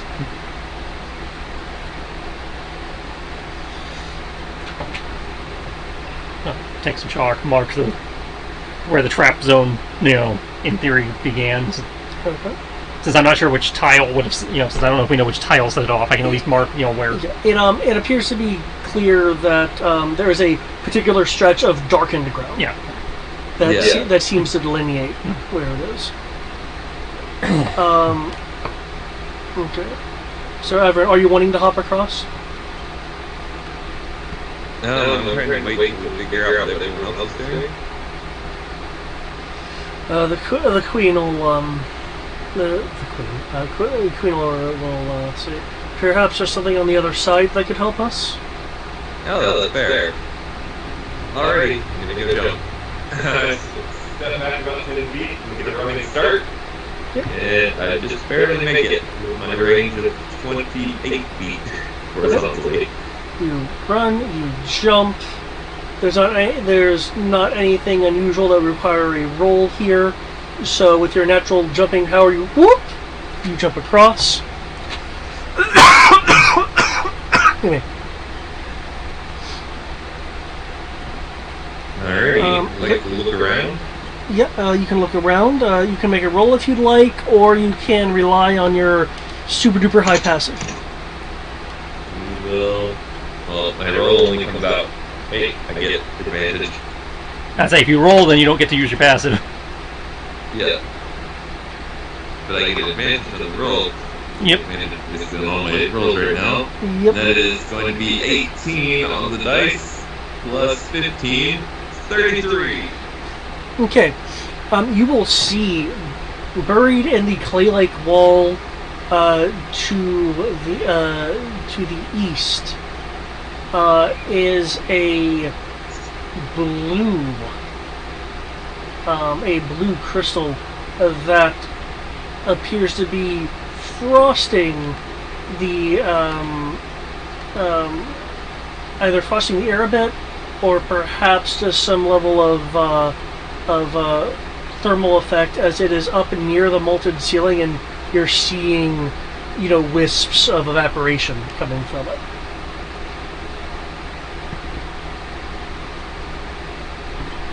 Okay, it's blue. It's blue. Clearly it's cold given its reaction to the ceiling. Yeah. I would like to take off. Am I wearing like a jacket or an apron? I think I'm wearing an apron now.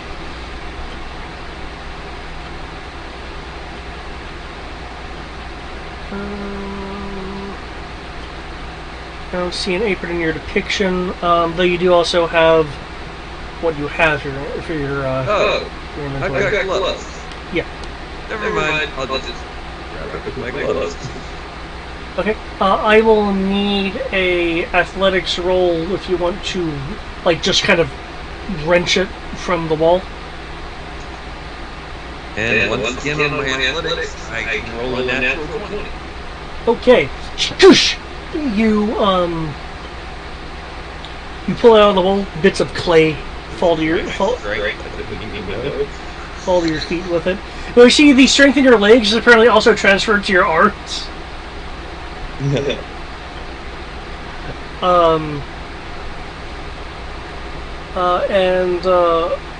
when you remove it, you will find that it spontaneously spontaneously shatters, spreading a frost along the burnt ground.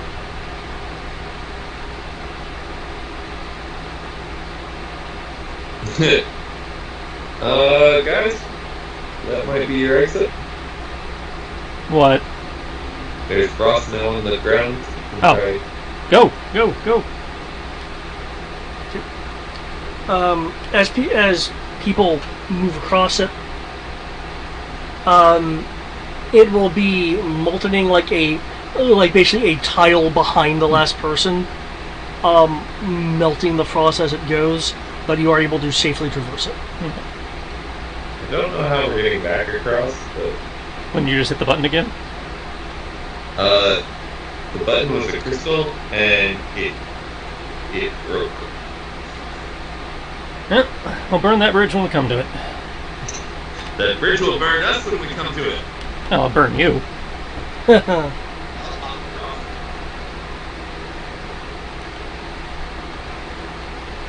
Okay. As you continue on, damn, maybe there will be a session 3. Yeah. Oh well. I mean, as long as this isn't a super extended Well, you thing, guessed I think 2 people to will you be guessed fine. 2 to 3. Yeah. Okay. So you're still on track. Yep.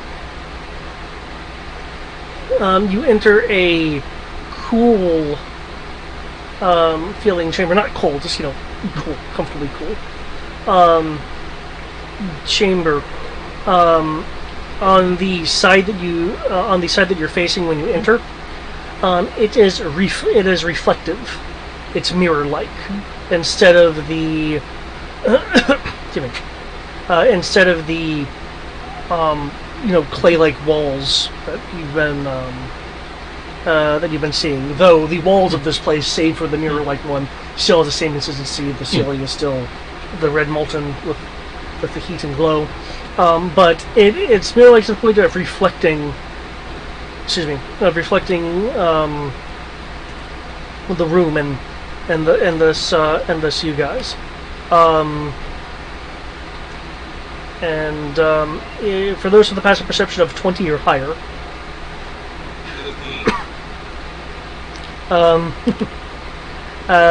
you will notice, because I was going to be glancing around the room along with this, that the reflection has in it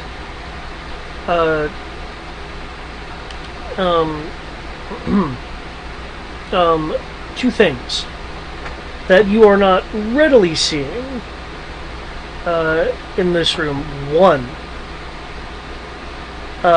is a metal sphere within the center of the ceiling. The second is a inscription on the wall, specifically the west wall,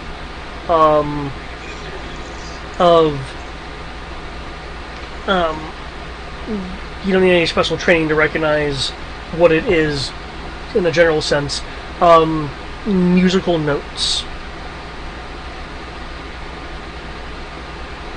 Oh. Did anyone bring the ocarina?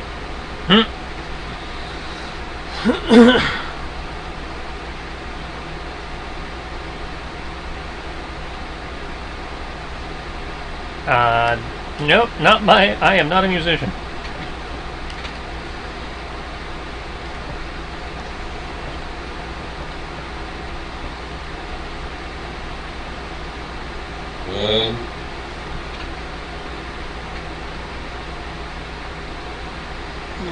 I have pottery. I can make us a pot. Are you guys seeing something, Koopa? Yeah, something about musical notes. I'll look around.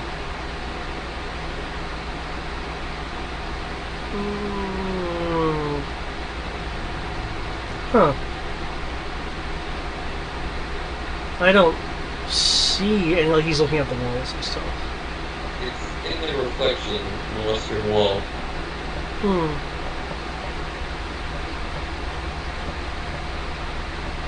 He'll also look up, as you pointed out to him.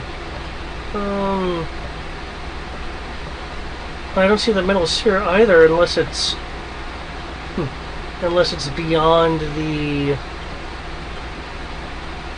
molten rock, which I can handle that.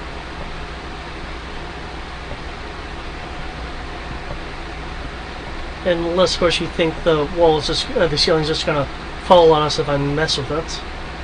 Kupo. I doubt that.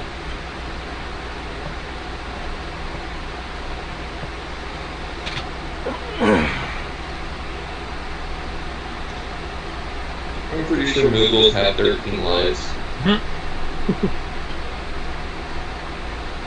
I thought that was Cat's Kupo. No, cats have none. Moogles have 13. And I have hundreds of babies.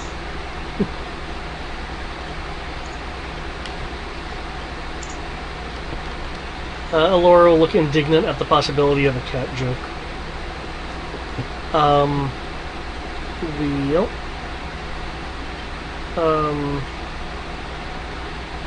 Klein, given his extensive abilities with, I believe what Trish called it earlier was geomancy,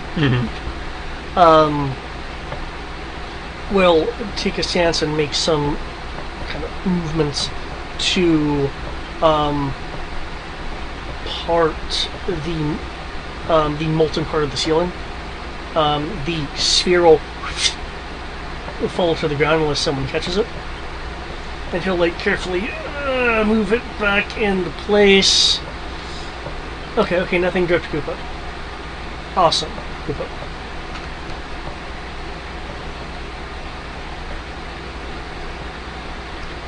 Okay. Looking at the, I believe someone looking at the lyrics? No, we asked if anybody knew music to look at them. Because neither of us are musically inclined. If you're wanting to get some kind of information out of it, you can make a performance roll. Wait, I can do this now. An intelligence-based performance roll. Well, that's no good for me. Gonna go just because I can, but it's only +2 for me. So. And that's a 1. So yeah, that's a total of 3. Okay. They're musical notes. Yeah. I got a dirty 20. Nice. You can tell these musical notes are in ranges that any one of you could theoretically do. It does not require an alien voice box or a particular musical instrument. It is tones that can be vocally done. Okay. Can I read it enough to do it? That would be a performance check to hit the notes correctly.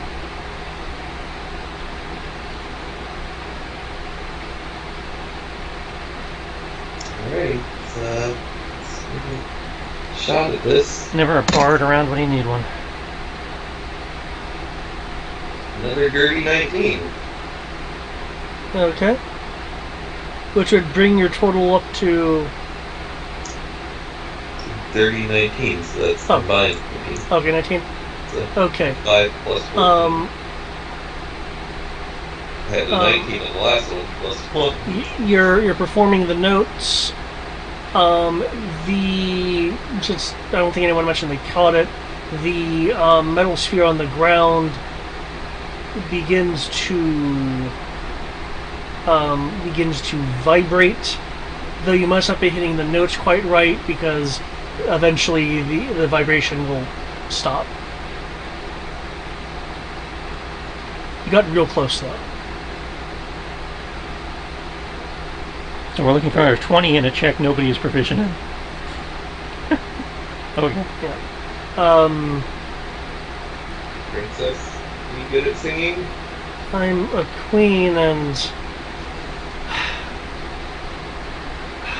Yes. Sing for us, Queen.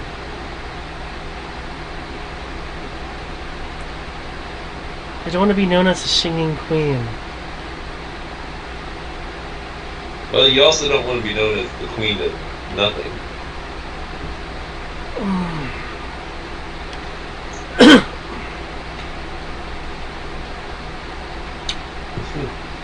with a little bit more like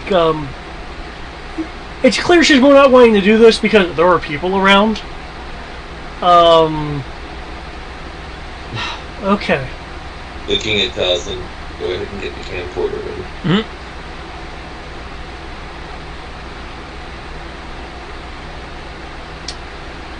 The plus is high. It's roll 20 fucking with me. There we go. She tries it once. Clearly there's some sage nerves going on. She tries it again. Oh, wow, she rolled a straight up 20.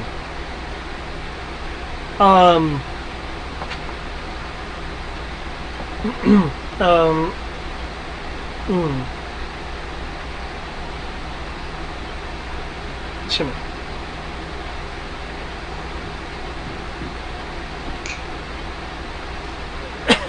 As she hits the notes perfectly the second time around, the metal sphere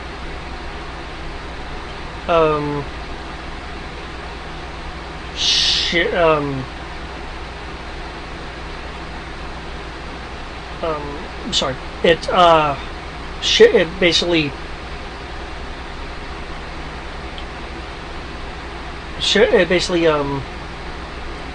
shatters.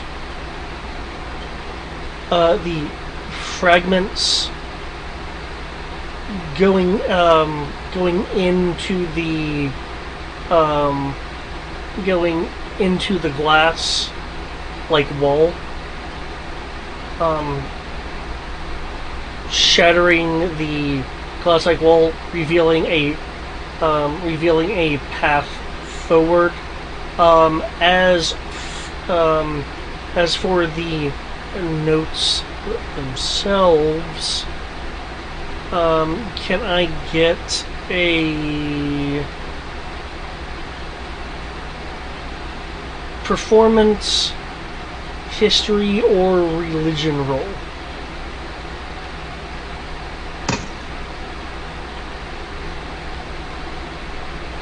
It's an 18 on religion.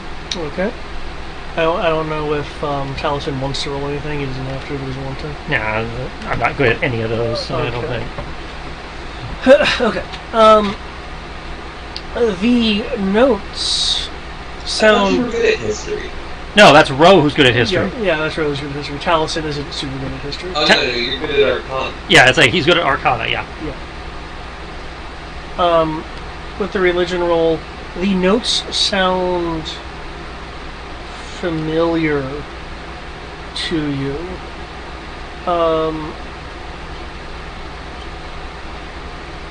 And you feel this familiarity is not coming from the Averin of now, but the Averin that had the other life. Hence the I think was it the twin soul trait, I believe is what you have. Yeah. And in that, you recognize that the notes are a part of a song which is not vocalized here with the notes. As a part of a song that concerns turmoil between mortals and the dragons from some time long ago.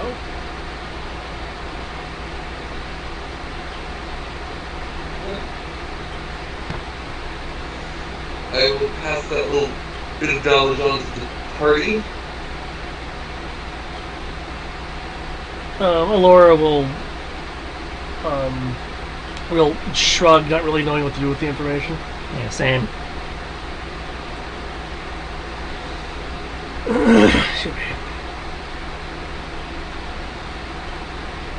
Okay. Now, speaking as a GM, I'm looking at the time. Considering how quick relatively these puzzles have been. There are 2 more quick ones. Do you want to see if we can get through them in the next 10 minutes? And is that all it will take to finish up the story arc? No, that'll get you to the next critical scene. I'm fine with dangling those to the next thing, not getting on the cliffhanger.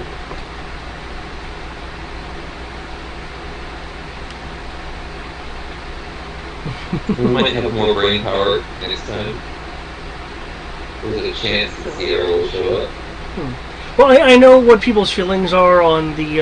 Sierra showing up won't help us with brain power. She doesn't normally contribute to these situations. Yeah, I know what people generally feel about puzzles, which is why I've tried to construct them the way I have, to where it's like it's very clear, kind of the things you need to roll and do. I'm enjoying the puzzles. Okay. I just know that I need to get Yeah.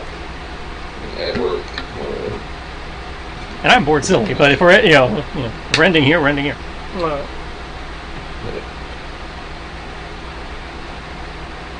Oh, I think, and correct me if I'm wrong, I think we knew that some part of these Memories of the Past Hero would be a little bit of like subtle and not subtle exposition. Yeah. So.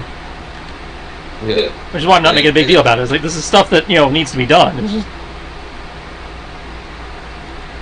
I'm very curious as to when Thomas comes to from having touched the crystal, having just had this memory, what his takeaway from it is going to be.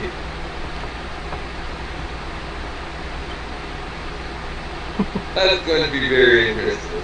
And I'm also very excited to find out what the actual boons in game are going to be for the crystal tons. Yeah, you're gonna be getting some crystal stuff from us. And that's it. I will talk to you guys later. Okay.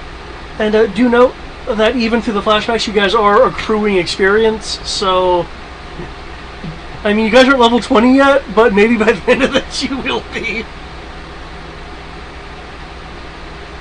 Alright. And I guess 200 extra. That, Yeah. y'all have a good night. You too.